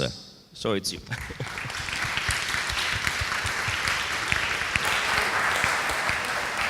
So congratulations. Thank you. Okay, so you heard in the first panel, we heard about the latest policy development. Here we will focus on a slightly different question, but that is also directly linked to FP9. And that's going to be how to break the silos, and whether we should break the silos, actually, between frontier research and innovation. And to discuss this topic, let me introduce you the four panelists. A bit of a gender issue, but it's normal. It happens very often in this world of research and innovation. But okay, so starting with our host, Lisandro Benedetti Cecchi, the Vice Rector here in Pisa for International and European Research. Next to him, Mark Bishop. So you've all heard from Mark already. Then Bernd Stovasser. You are the head of public-private partnership at the Global Alliance Management in Sanofi, and you are based in Germany, if I'm not wrong.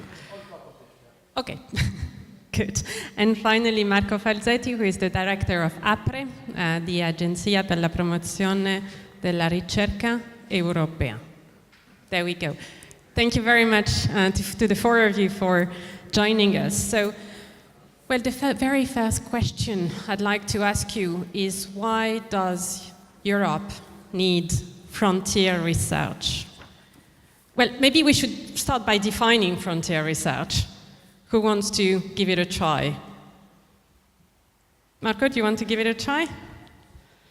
Okay, thanks a lot. I'm not sure to have the answer. First of all, let me just a second to thank the University of Pisa to invite me here, in the person of Professor Mancarella, Shirley, and the friends Lisandro. So, closing that, just to save time. Yes, I'm just joking on one point, maybe for you Italian, you know, there was one famous Italian movie director that was used to say the words are important. That means I'm speaking about Nanni Moretti. And yes, the words are important. And definition, what we mean with this kind of words is quite relevant. Well, I can give you my opinion what is the definition of frontier research. But don't forget that today, when we speak about FP9, there is not only this word to clarify, there are many other words behind, like frontier research, okay, fundamental research, but even when we start to speak about back-through innovation or research, doesn't work probably back-through research, but exists certainly back-through innovation, disruptive things like that. So the first point is to clarify the landscape, to understand each other what we really mean. Well, I am a researcher, but I'm not a fundamental researcher. My personal background is in engineering, in aerospace engineering. So I've never done fundamental research, but have done research. So my question is, have you never been on the frontier research? Have you contributed to frontier research? Probably not. My son is a physician, is a graduate in physics, and he's doing some things in frontier research, and not myself. But is really this the answer? Well, I don't know exactly. For me, frontier research is something that deals with the creation of knowledge. It has nothing to do necessarily with the creation of value. That is the first raw approach to this definition. Staying on the definition. Yeah, sure. I will come back on this point after that with a reference to Thomas Kuhn about that. Okay, but Lisandro, do you agree? Is it how you would define frontier research? Well, I agree it is about knowledge, but I see frontier research as a medal with two sides. So there is one side that is towards innovation, and one side that is towards fundamental science, blue sky, curiosity-driven. And we need both. I want to make this statement very clear. We need both, of course. But it seems to me that fundamental science, so the one side of the coin, or the medal, actually is being discredited in many areas, in many contexts. And I think we tend to value more research from the other side of the medal that deliver products that find a direct way in the market. I can understand this because, as I said, we need both. But I think having the market defining what is relevant and what is not, when we can add things like knowledge and understanding, I think that's not the right way to go, and is fundamentally wrong. So this said that we need both, I think need to reestablish the value of fundamental research, because it is about ideas, it is about knowledge and understanding, and this has a direct value to society. More knowledge and more understanding means more freedom to people to make informed decisions about their lives. Okay, Mark, just on that point, on the definition of frontier research, I think you wanted to add something. When I think of frontier research in the context of EC and EU funding for fundamental research, two big projects spring to mind. That's the EU graphene flagship, and a project that's very close to my heart. I've been involved and given presentations to it, the Human Brain Project, led by Henri Macram. And it's interesting, both of these have been extremely well resourced. In fact, I think the Human Brain Project is, as far as I'm aware, the largest resourced research project in it's €1 billion, isn't it? Each of them. Yeah. And if we look at the success of those two projects, I'd love to say the Human Brain Project, like the American Brain Project, has been an unrivaled success, but there's been some problems about it, because it seems to me that that project was predicated on a vision of how the brain works that was one guy's vision. And that's caused lots of, as you can imagine, political infighting and people who work in that field about whether that's the right vision, whether that's the right way to go. On the contrary, the graphene project is much more decentralized and lots of different visions. And that, to me, seems to be very successful. So one thing I would like to say when we're looking about frontier research in the context of EC is I worry when a lot of money is given to one particular vision when the science behind that vision has not yet been solidified. Are those projects going to continue under FP9?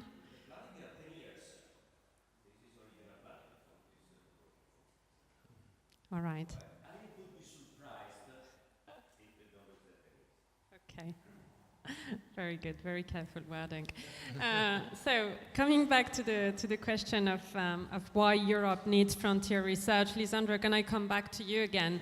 Do you think that the conditions in Europe are available, are set for Europe to invest sufficiently in frontier research?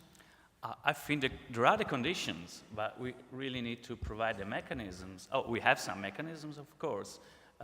We have excellent science, but we have the infrastructure, and I guess we have the willingness from the research to become more involved into fundamental research.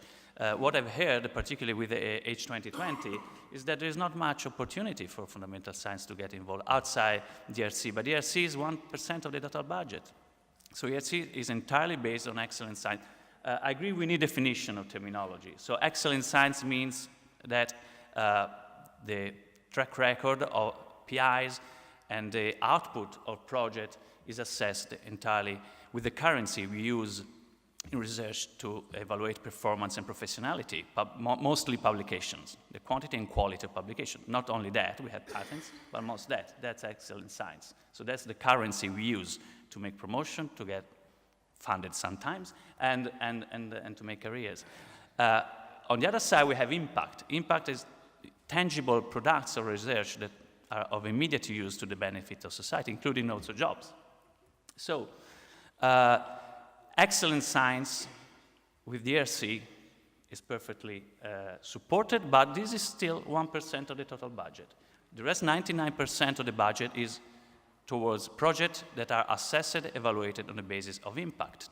And of course, we hear that excellence is a cross-cutting criterion, but I don't think it's really true, because outside the pillar of excellent science, for the other pillars, when you come at evaluating proposals, it's impact. It doesn't matter how many papers and where they have been published have been produced in a project. It's about impact. I have nothing wrong with that. To me, the odd ratio, 91:1, is too much of an odd. This is the point. So this is totally unbalanced. If you really want to engage research and academia, you need to weight the role of scientists and their contribution. It cannot be just impact for 99% of the budget or circumstances for calls or proposal. So I think we need to rectify this. And what I've heard from Fabio today is it's been discussed for the next framework, that we will have excellence more,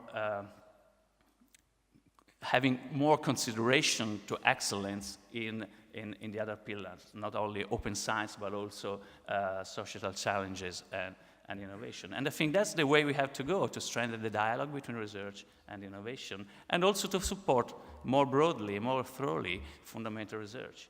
We don't have a mechanism in Europe that supports research like the Australian Research Council or NSF, where a small group of people can apply good idea, good track record, good knowledge, understanding. And I think we need more of that, because as I said earlier, knowledge is freedom for people. And the value of knowledge, we don't need to restate the value of knowledge, because we all know that without knowledge, there is no way to make informed decisions. The argument goes quite often, I have heard this many times, that it's difficult to justify the use of public money for fundamental research that has no immediate, or we don't foresee any application of that. But again, I think this is also a false argument. It's all a matter of communication. If you communicate the value of knowledge to citizens and to the general public, they will understand. I can make a very quick example from my own field. I'm a marine ecologist. I work in ocean science. So if I go to the man in the street and I ask, how much are you prepared to pay to study the tiny organisms, the biodiversity in the ocean, the first meter underneath the surface of the ocean? I guess probably most people will say, what's that? I don't care at all. But if I say, look, more than half of the oxygen you breathe in any moment is produced by those organisms, how much you prepare to study and preserve that biodiversity? I think that will elicit a different answer. So it's all a matter of communication about the value of knowledge and understanding. Okay, so it's very much about the question of the value of the knowledge more than the impact of the knowledge, right? Mark, are you considering your research to be frontier research or applied research? The two projects that you presented have direct applications. What share of your research is actually blue sky research? At the moment, in my current role, nearly all our work is impact-driven, if you like. It's delivering hard commercial return for our business backers. But that research, in turn, is based, we're standing on the shoulders of giants, and this work is built on frontier work from our group in the past and from other groups around the world. So we can't underestimate the importance of frontier research. And frontier research can bite us in very unusual places. If you're asked to think about CERN, the average man and woman in the street, if they think about it at all, might perhaps have heard of the quest for the Higgs boson, and yet probably many people might not be aware is that one of the outputs from CERN that's had the most impact, that touches pretty well every single person on the planet, is the World Wide Web. Who would have imagined when CERN was first funded to do fundamental research in physics that one of the spin-offs of that would be a technology that affects pretty well everybody on the planet? So we can't always see the outcomes of the way that fundamental research will impact everybody's lives. Okay. Bernd, you are the application, you are the market, you're the industry representative here. So how much do you value the latest academic knowledge? Or how do you use it? I think this is really the basis of everything. If you don't use the very latest outcome of research, you are behind the competition. So, for the question of frontier research, I think clearly this goes in so many different areas. When I'm here in Italy, I always think Ferrari wants to win the Formula One. So for this, you have to be really on frontier research even in those areas. And so this means you have total dedication to really be the best in your area. And the other point, what I highlight, is you have to be among and partner with the best.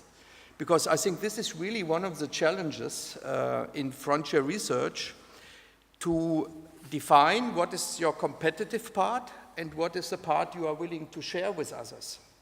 And this, at the end, brings you in a situation where you become towards frontier research and using it, because your question was, do we use it, how do we interact? I can give you a very concrete example. I see in this room here Piero Marchetti. Piero, some others, and myself, we asked 10 years ago the question, we want to know everything about the human beta cell because we want to cure type 1 diabetes. The human beta cell. The human beta cell. Okay. Pancreatic human beta cell. And so we said we want to cure diabetes and we want to know everything which is needed to cure diabetes.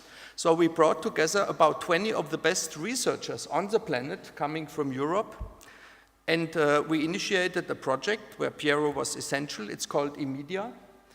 And this project has closed a few years, 2 years ago, or basically, and now follow-up projects are there.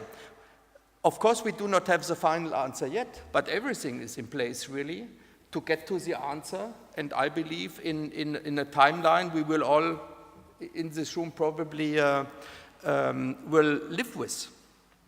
And so that, for me, means if you, on this concrete example, if you don't use the very latest research and the very best scientists, you are behind the competition. And we are here in Europe, and I see in my own company that I compete every day among different sites globally. So Currently, we start a huge immunology project because we want to know why so many patients in rheumatoid arthritis and in other immunobiology-driven diseases do not respond. So now we have to find the best places, and it's a competition between Europe and the US, and soon it will be Asia, it will be China, and maybe other countries as well. So this is a societal aspect.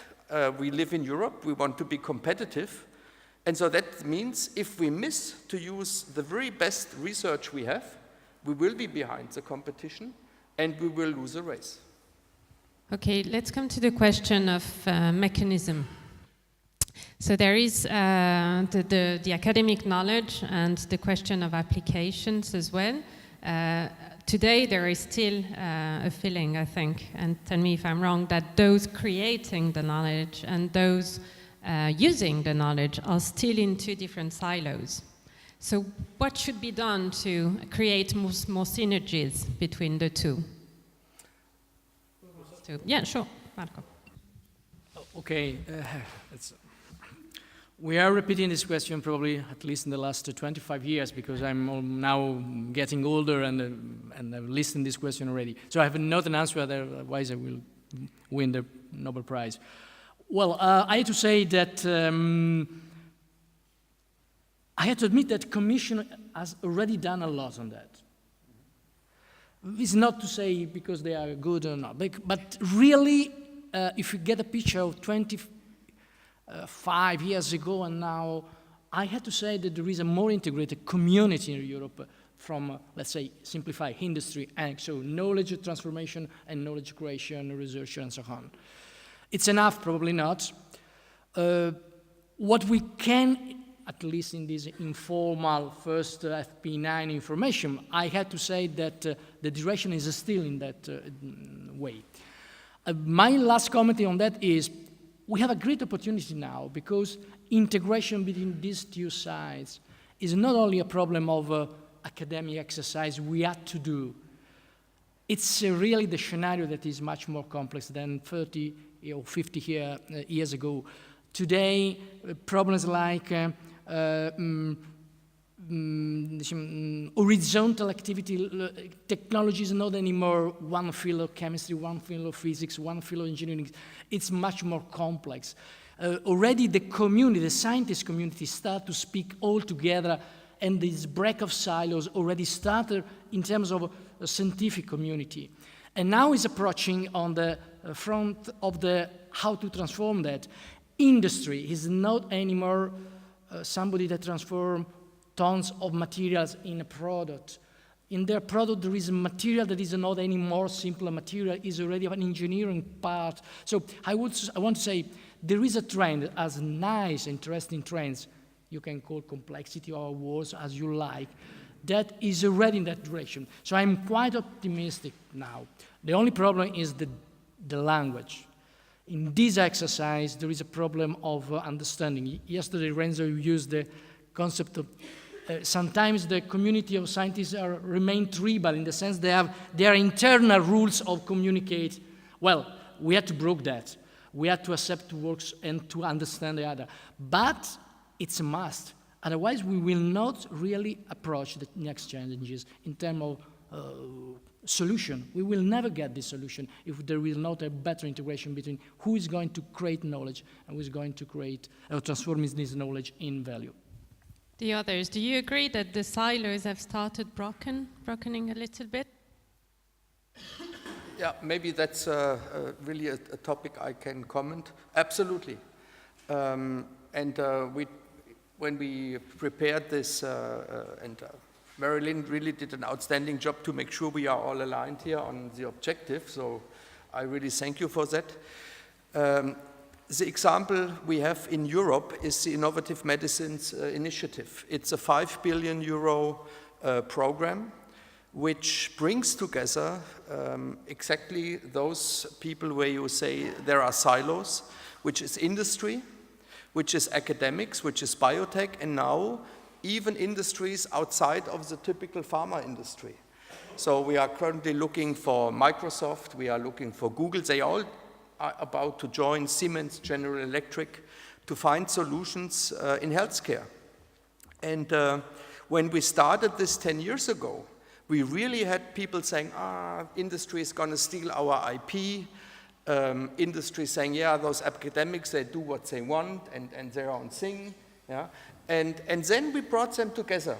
And this is, and that when you asked me what I would like to speak about, it's leadership. And clearly, if you want to bring people together, you have to have a joint leadership. You cannot do this from one side or the other. So everybody needs to find himself reflected in what the whole endeavor is doing. And I think in the past 10 years, we have brought this really to a completely new level. And now people are not talking IP anymore. They are, of course, you negotiate individual cases, but not in general. So it's really to align objectives, to use the best knowledge to generate value. And this has changed dramatically in the past years. Okay. Mark, please. I think I've got a slightly different perspective, and maybe it's to do with the different industries we work in. But the first backers of the centre I direct at Goldsmiths were a company called Tungsten, a fairly large multinational company that had a back-to-back business platform, e-business platform. And one of the problems we were engaged on, it's again very mundane, boring stuff, was understanding free-form addresses, looking at the ontologies of addresses, if you like. And there were some fundamental computational problems there. Incidentally, problems I thought had been solved in the 60s, but they hadn't. And when we were working with Tungsten on this, the group of computer scientists I had in my team wanted to get systems that worked, if not 100%, 99.9% accurately. And it was kind of a shock to me that our commercial backers, once we got over 90, said, no, 80% is good enough for us. We can make money on this now. We don't want to fund you to spend your time for the next 6 months getting this from 80 to 90, from 90 to 92, from 92 to 92.5. Just stop. Let's move on. We've got 80% success. Let's do something different. So certainly in my experience, I haven't necessarily seen that alignment with the fundamental computational issues of can we develop, in this case, an address ontology that's 100% accurate, that's foundational work in computer science, when you have commercial imperatives to say, well, actually, what you've got now is good enough, let's run with that. So I've seen a certain tension there, which probably perhaps is not reflected, or reflected in a different way in your industry, Bernd. Yeah, actually, I might quickly I agree with you. And maybe I'm brutal, and maybe I hope I don't offend somebody here in the room. But when we, for example, started this immunology program, where clinicians and biologists and pharmacists started to work together, we said, what do we need? So then we discovered we need imaging biomarkers, and how do we get them? So radio-labeled stuff, and also and compounds and PET and so on. So we reached out to those companies who are actually dealing with this matter, and also to researchers. And I found that they are light years behind the level of pharma on sharing this pre-competitive knowledge. For them, everything is competitive. So they have an idea, they want to make immediately money. So the thought to share, and then at the end get 20-fold what you bring in, completely far away from them. So currently we try to bring them on board and discuss what the benefits are, but it will be a long way. So I think really it is a learning, and it might be completely different in different islands where you move. Well, I agree. I mean, industries are not all the same. So we have heard from the previous panel, Leonard described a different situation. Now we hear that in this case there is a vision about the need of long-term, medium-term vision at least. So it's an heterogeneous landscape, and here is where really policy comes into play to boost and to foster this interaction, and perhaps build on those companies and industries that have a wider vision, let's say. So yes, I think the landscape and the system is prepared to accept more interaction between fundamental frontier research and industry. The time is ripe for that. Of course, it cannot be just a regime shift, swapping from one day to the next to the perfect or ideal situation. So we need to build on those companies that have a vision. And they need, actually, I want to restate this, and also fundamental frontier research is needed to look not just at the immediate rewarding, but on the medium term. But what is needed to link better frontier research with breakthrough innovation? We heard, for instance, in the field of artificial intelligence, we heard President Macron, the French president, saying that he would invest a lot in artificial intelligence because he wants France and Europe to be more robust in that area and take the lead. And we know that China is investing massively, that the Silicon Valley is also booming in the field. So what do we need to go towards this next breakthrough eureka moment for Europe?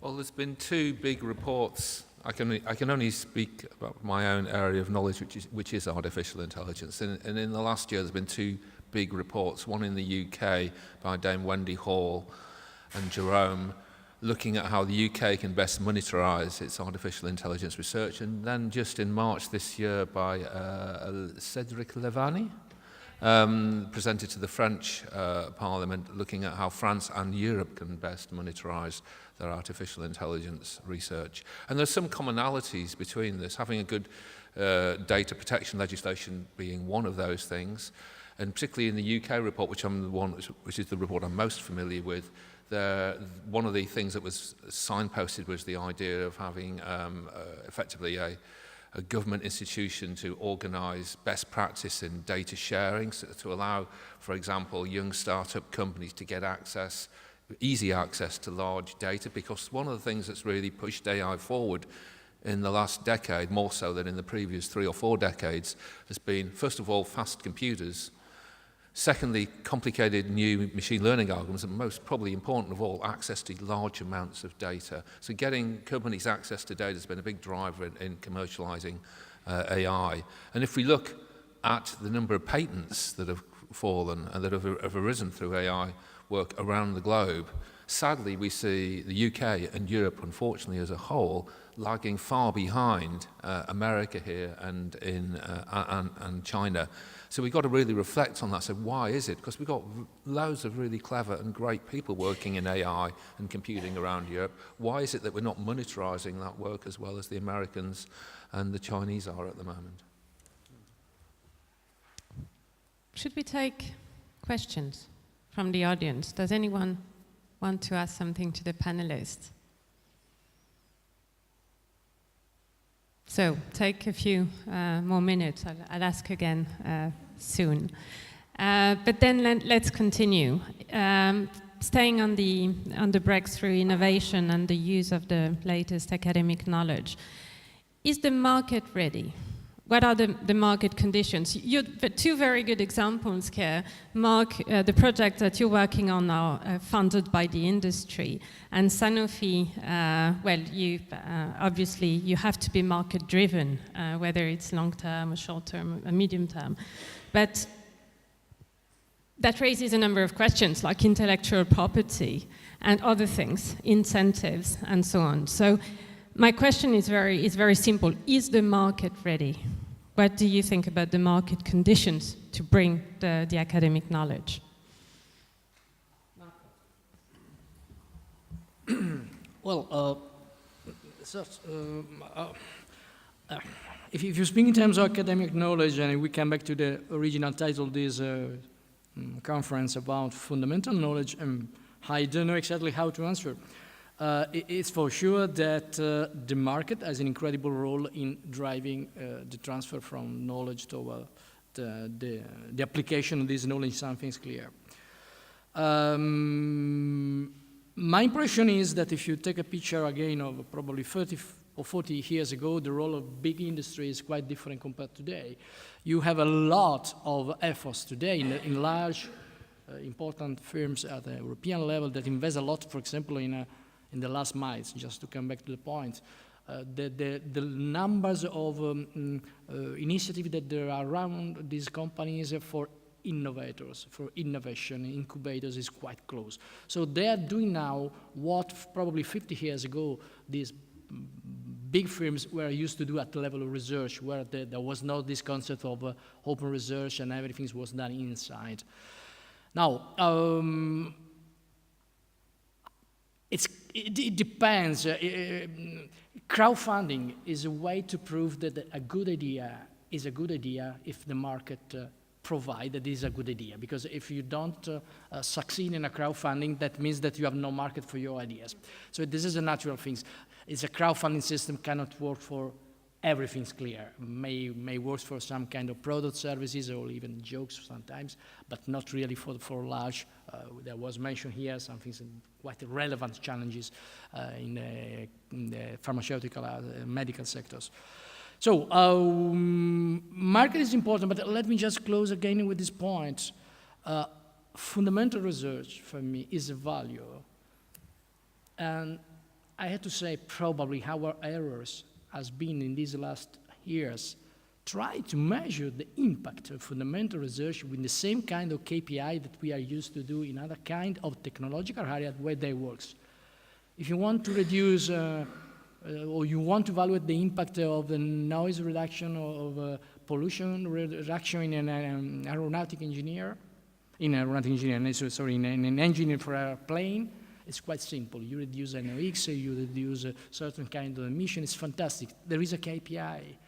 When you start to speak about social research, even economic research, I don't know if we can have the same kind of KPI so clear to be established. Probably has been our error, try to use one-fit-all system, because what works today for certain kind of technology, and let me say even proposal, just to speak about Horizon or FP9 or whatever would be framework program, well, works well for certain kind of technology, certain kind of area, but when you come back to the real fundamental research in certain area, you have to change your paradigm. You can evaluate this in the same way, the value of this research. And I come back to be as a citizen, I'm certainly interested to be sure that part of my contribution, of my tax, will be spent for that. It's a value that cannot be necessarily measured directly as we can do for engineering things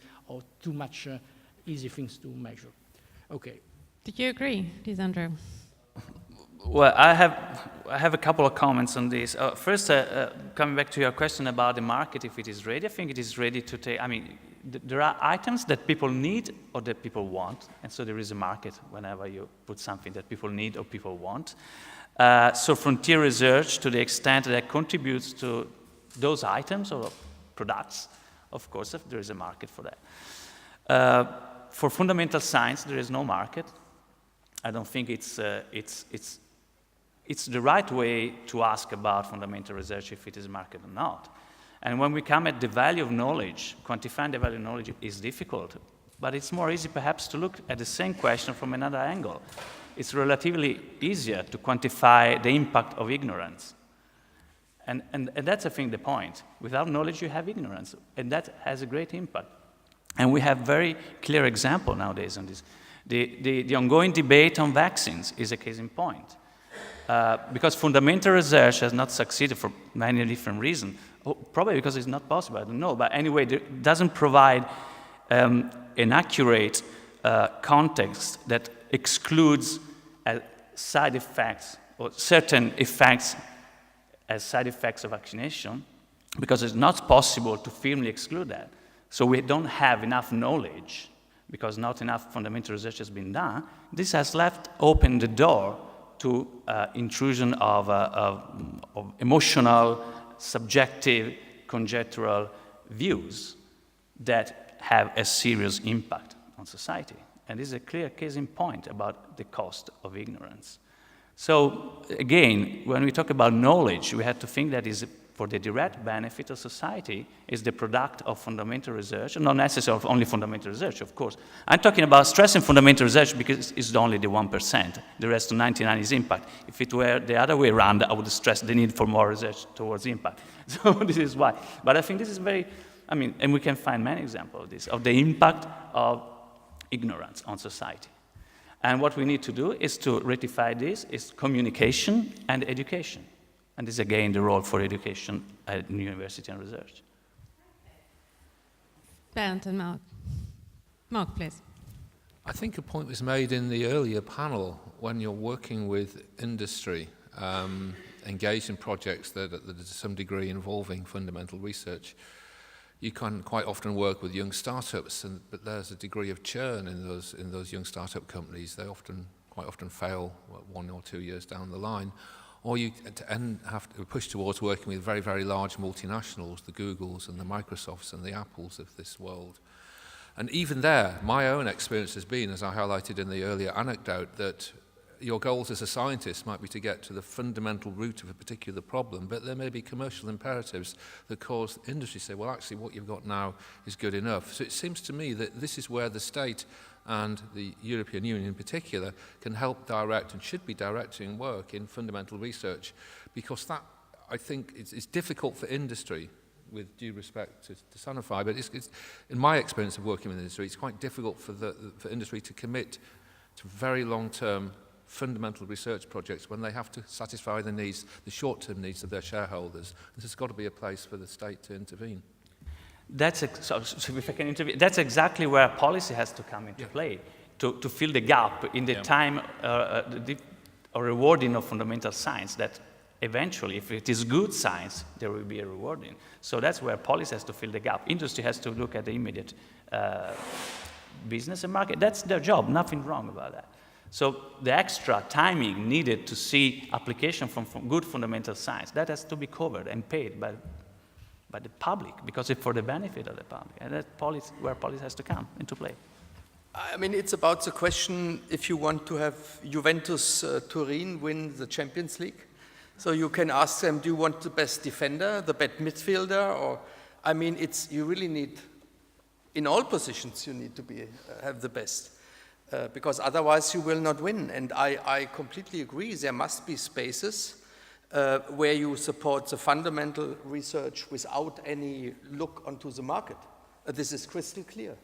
But on the other side, it would be a loss of competition if we would not allow bridges at an early stage, so that this transfer of knowledge can go from one side to another. I remember about 10 years ago when industry started to say, well, we have to establish knowledge management as a function in our company. And I spoke to one of our research heads, and he said, you know, Bernd, stay away from this, because those people who talk about knowledge don't have knowledge. Now, we can discuss if this is true, but I think it is really important to have the best basic of frontier science, but also to look early to bring different, I would say, expertise together. Because this, at the end, ends up in startup companies who are ahead maybe of the big players. And then you become, as a society, also more competitive. And this is what I see, for example, I'm, as you can imagine, very often in Boston. And I see incredible dynamics there. Young people just leaving the university make a salary you would not believe here in Europe, because there's just such a competition about young talents. And I would actually like to have one of my daughters here in Europe, maybe in Italy or Spain, having the same opportunities as those kids in the US at the moment. And so that's why I fully agree we have to have those fundamental research secured, but there are other parts as well. I'd like to say that in the UK, at least, there are some lovely grants that you can apply for at an academic at university called Knowledge Transfer, KTP Awards and Innovate Awards, and they're specifically designed to address this problem, to transfer cutting-edge research from academia into industry. And I know when I first got involved in applying for these grants and winning quite a few of them, one of my colleagues who'd been involved in a really esoteric part of theoretical computer science that involved doing formal mathematical transforms on programs, and he was absolutely delighted to move away from this very, very academic foundational work in computer science to begin to use some of the skills, the transferable skills that he learned on that, to move ideas across into industry and see them address real world problems. And so there's a kind of a synergy. It's good for academics to get involved in the dirty world of commerce occasionally, because it can be rewarding in its own sense, in the same sense that discovering a new theorem might be rewarding. And luckily, certainly in the UK, there are grants to support that are relatively easy to get as well, it has to be said. So you can actually run with this quite quickly. They're easy, quick to apply for, quick to get, and you can quite quickly get your research out into the world if you want to go that direction. How big are these grants? How much money is coming through the grants? There's enough to get a couple of research associates for 2, perhaps 3 years. Okay. We've had grants ranging from around 160,000 up to about 480,000 pounds from those programs. Renzo, is there an equivalent at the EU level for knowledge transfer? Is proof of concept, for instance, in going in that direction? Concept in ERC, but what we try to do is to have the perfect support to research and innovation, knowing that, okay, we can make a linear simulation, but it doesn't work as a linear simulation. In some cases, yes, because those who have fundamental research on giant magnetoresistance, they didn't know that 18 years after they would have the handy phones. So that's a point. But otherwise, we have other model, vortex, whatever you want to say. I have 4 patents. Only one was really successful, and I was not looking for it, not at all. So, but you see Horizon 2020, and probably FP9 will look like that. You have this bottom-up part, and then the programmable parts. Which coincides also what was mentioned before about the individual grants and the collaborative research and the partnerships. So the point is to have this equilibrium, because in some cases you want to have this not only frontier but blue sky research. In other case you want to have, yes, frontier, but within a target. For instance, Dr. Prince is working in catalysis. 60% of the objects that we touch passed once through a catalytical process. But it is difficult to mobilize public attention and the public in general to catalysis. It's not appealing. It doesn't work like this. So you know that if you have to work at nanotechnology level, nanocatalysis is still something for which we need frontier research, but could be targeted. It's not blue sky research. So all is needed. And what we try to propose to the research and innovation world is exactly a portfolio of possibilities, of windows, where according to the TRL, technology readiness level, according to the MRL, manufacturing readiness level, according to whatever indicators you want, you know where to go, because there is a need of a support in one or the other manner. Collaborative has been very strong, and Europe has been the unique, if for sure the best, in some cases the unique geographical area where this has been tested, because if you see the support to research in Japan, United States, in South Korea, in Russia, in other areas, it's not like this. We have been very strong in this. And now it's also interesting to have a benchmark within the European Union with the new member states that came from socialist ex-Sovietic bloc, where there was, on the contrary, the planned economy, where an industry was not making research, because there was a research center making research and so on. So it's also interesting to have a study within Europe. But so what we try to propose is to offer is a portfolio where all the means, the support, the windows are there for the benefit of the progress and the free initiative of researchers and innovators. Bottom up, top down, and so on. All right, are there any questions? Yes.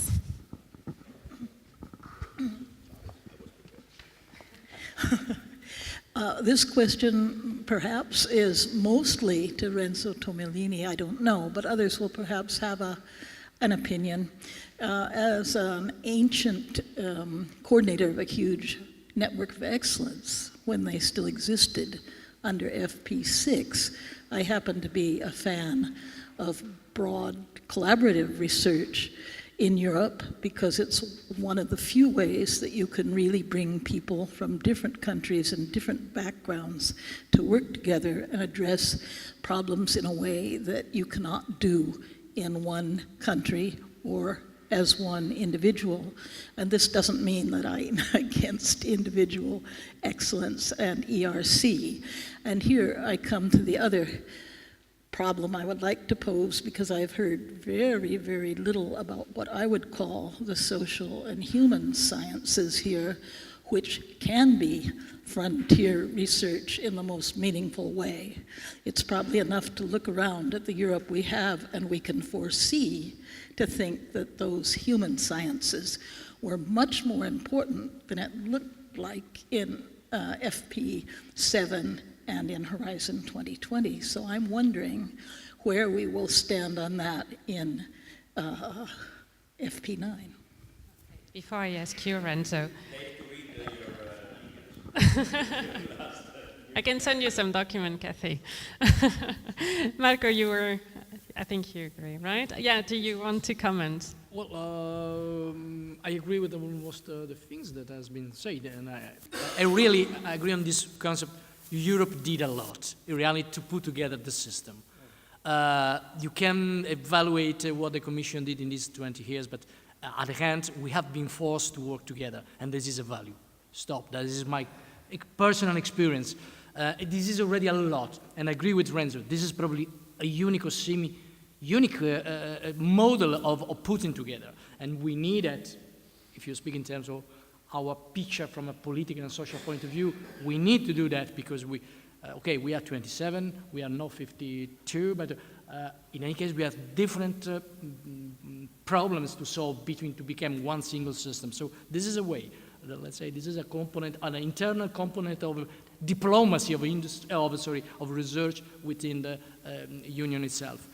For as far as concerns the comment on social science, and I agree again, and I have to say again, I don't come from this area, but I really understood how much is different the way to approach and to create value. And I'm saying I'm more close to the industrial experience from my professional career, but I have to say we had to take care in a different way, and that is something that the Commission should probably try to elaborate. Do you want to comment, Renzo, or? It's very clear, thank you, it's very, very, very visible what you were mentioning about social science and humanities. I was mentioning that we received as a message the point of the oversubscription, or, as I like to say, of the underfunding, to trigger Fabio Donato and the member states and the decision takers. But this can also be seen as I was mentioning, absorption capacity. So if more money is put, we know already the social science and humanity research could absorb more. So this is a message that we receive and we consider in this. The point is that what is the demand and what is then the political decision and political interest in this. But the message is clear, and if you want to read the science business, by the way, science business is the same like the key role of frontier research for more competitive innovative Europe or whatever, it's a science business. And if you read their newsletter, the last newsletter of yesterday evening, you will find exactly something about what you mentioned.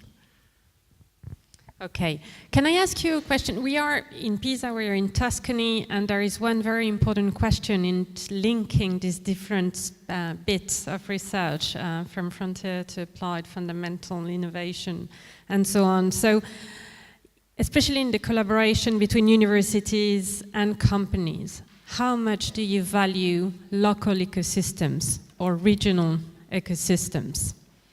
Who would like to come in on that? Is Sanofi working with, you working with tons of universities? Absolutely. So as you mentioned at the very beginning, I'm in charge of globally for public-private partnerships, but in my second role, I'm in charge locally for Germany. And here we have established very close relations with the Charité, with the Ludwig Maximilians University. And for example, On Tuesday, I will be with the German government, and we meet from Sanofi. We meet all of the local immunologists in Germany to explain to them how IMI works, what the rules are to apply, what programs will come. So we will obviously make sure that the local people are fully aware of the programs and that the very best are utilizing it. I spend an incredible amount of time on this, and it's my greatest pleasure to do this. And so we are Europe, but we build on individual strengths in the different countries. And so, and this is the charm we have in Europe. And when I deal with the FDA, very often they say, well, it's incredible what you have in Europe. We don't have this in the US. And so I deal with the European Commission almost on a daily basis, and I have to say, I have the highest respect. And the key value for me is building trust. This is what we do by staying to our words, by really contributing what we promised. And so we have this huge building where you have Europe, and then you have the individual ecosystem. And this is a combination, I think, which is at the end the one which can win the race for Europe. Okay.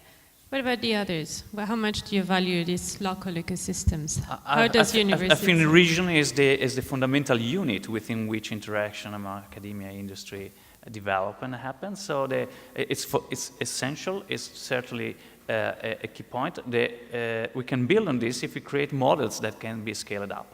So because in the end we want critical mass and we want to make a difference and an impact. And so models that can be scaled up so we can build on different regions across country, within the country and across countries in terms of vision of where we go and how we interact and how we merge and bridge gaps among different sectors or academia industry. So yes, of course, it's the unit within which this interaction develop and evolve. Does University of Pisa have joint research centers, for instance, with companies? We have some sort of agreements, or the research centers are among within university and among university. And, we have agreements with some representative sectors. For example, here in this region, one of the sectors is maritime sector. So joint research center in that way exist. There are not many. So it's something that we had to figure out how to improve this collaboration, but of course is the basis to generate models that can be scaled up. Okay. Mark? I don't tend to think about these issues in terms of regions and Europe or the world. For example, at Goldsmiths, our centre is collaborating with a company in Australia. I don't know whether you can believe this, but the CEO of that company commutes from Australia to London every month to work on this project. That must be one of the longest commutes imaginable. We have collaborators in America and in Germany. So when we're thinking about work, I tend not to think or partition our projects in terms of London or England or Europe, but just think of what needs to be done and where the best people are to work with to get that project accomplished. Now, to pick up on a point that the lady made in her question earlier on, my own experience of collaborative work and collaboratively funded EU projects was a really great initiative that was refunded 3 times called EU COG. And this was a huge networking project by the EU. It had thousands of researchers from across Europe. And the idea was that they would fund conferences 3 times a year that were curated by a board that got the very best people to give really cutting-edge presentations on what's going on in cognitive science. And the EU just basically provided funds to allow researchers who might not have their own research funds to travel around Europe, hear the latest work being presented, and of course network with their colleagues around Europe. And I found that incredibly useful. So and this also was a very interdisciplinary conference. We had philosophers, neuroscientists, artificial intelligence people like myself, and there's a great mixing pot of minds, and I found that a very, very useful experience. Okay. Are the companies that you work with based in London?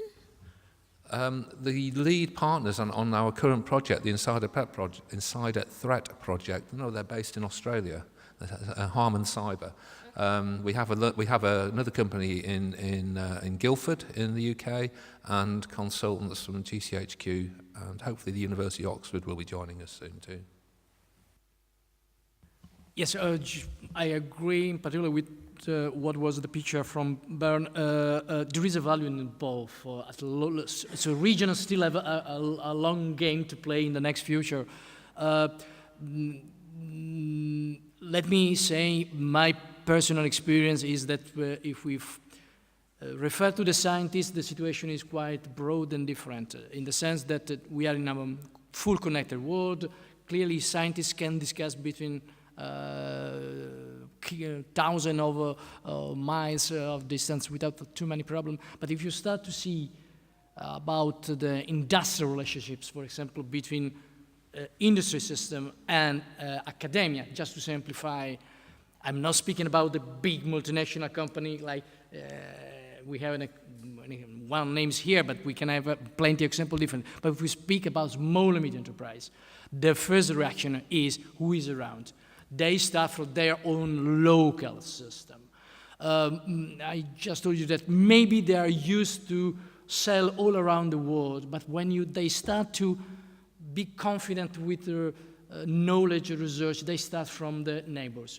What is the best and most close university? This is not something that I would say we have to encourage, but that is a fact. So we have to manage that. We have to start from the local system because the local system may be a value for a lot of reality companies that we will never approach to go directly in the United States or for this kind of things. For the market, yes, but not for research or for growing for technology or solutions or things like that. Is it a question of language? Not necessarily. It's really a natural who is around. I had to be in contact. I had to feel. Language may be a problem, but I repeat, if you're speaking about market, language is not anymore a problem. People who sell Italian wine producer sell wine all around the world. But if you dare to start about technology for their new wine or vinegar, they start probably to work with a university close to their territory because there is even a contribution on that. It's not only a language problem. Okay. Is there one last question?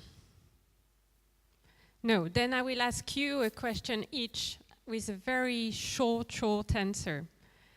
There is an important man here writing the next proposal.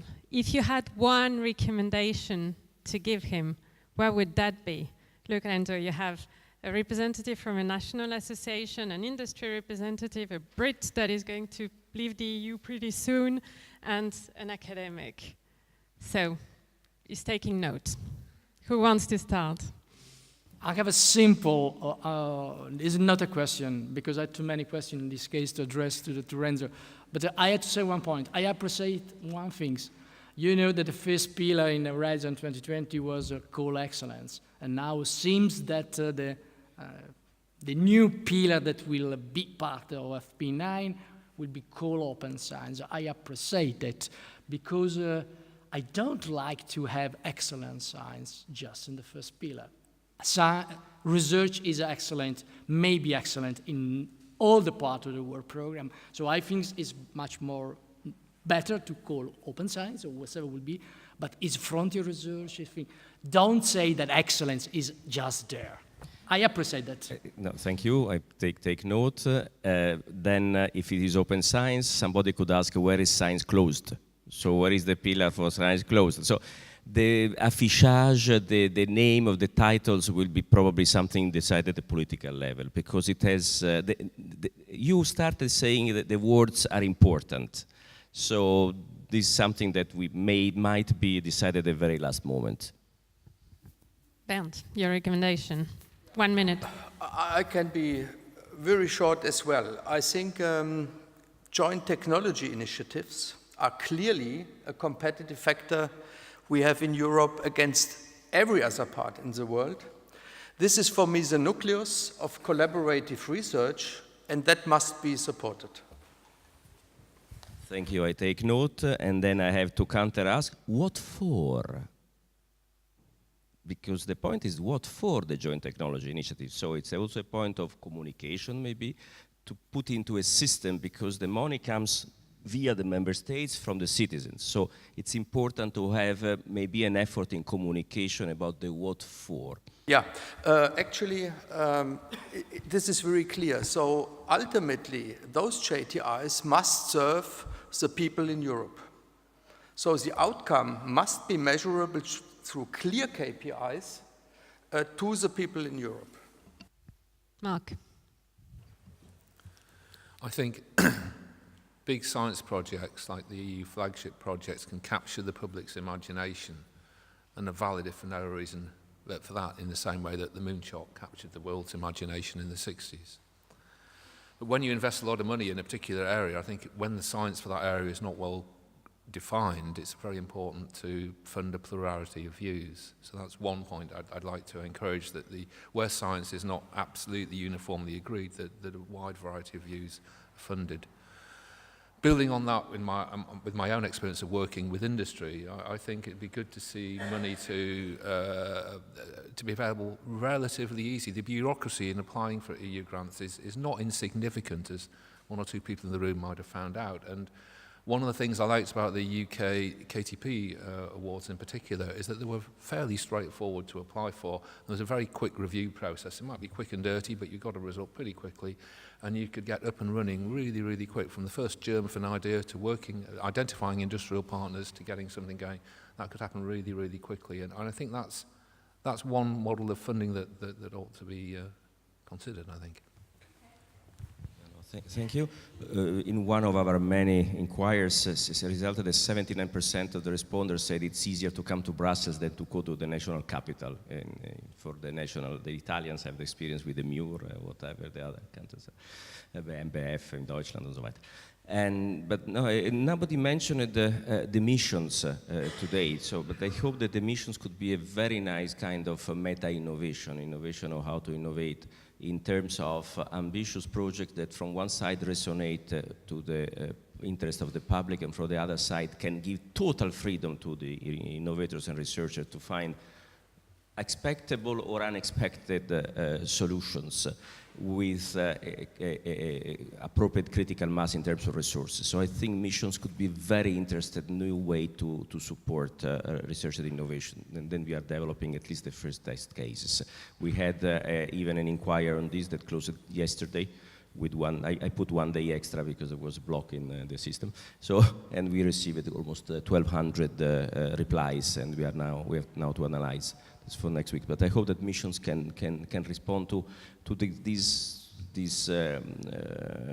request, gathering the benefits of the FED flagships, the benefit of the focus areas, and the benefit of the total freedom for researchers in non-prescriptive manner. Also including maybe prizes and way to support solutions from outside the usual suspects, because we need those who know the job, but we also need to have the possibility for other people to come up with solutions that were absolutely not thought before. I want to pick up on the recommendation made by Marco about excellent science, and I think would like to see a more weighted balance between impact and the performance, or use also the currency we use in research to evaluate excellence in terms of publication, evaluate better the track record of applicants, not just in the open science pillar, but also in other pillars that involve research, and also include these in terms of productivity, scientific productivity, as an outcome of the proposal. The plea really is try to do the best to bridge the gap, as we have been discussing, and avoid as much as possible the risk to fall back in the trap of this false distinction between basic and applied science we had a few decades ago that was really detrimental to the progress of knowledge. Nothing to add? Then I think it's time to wrap up, because this is the perfect conclusion. So please join me in thanking the 4 speakers, and as well the speakers of the first panel, which we did an applause. So thank you very much.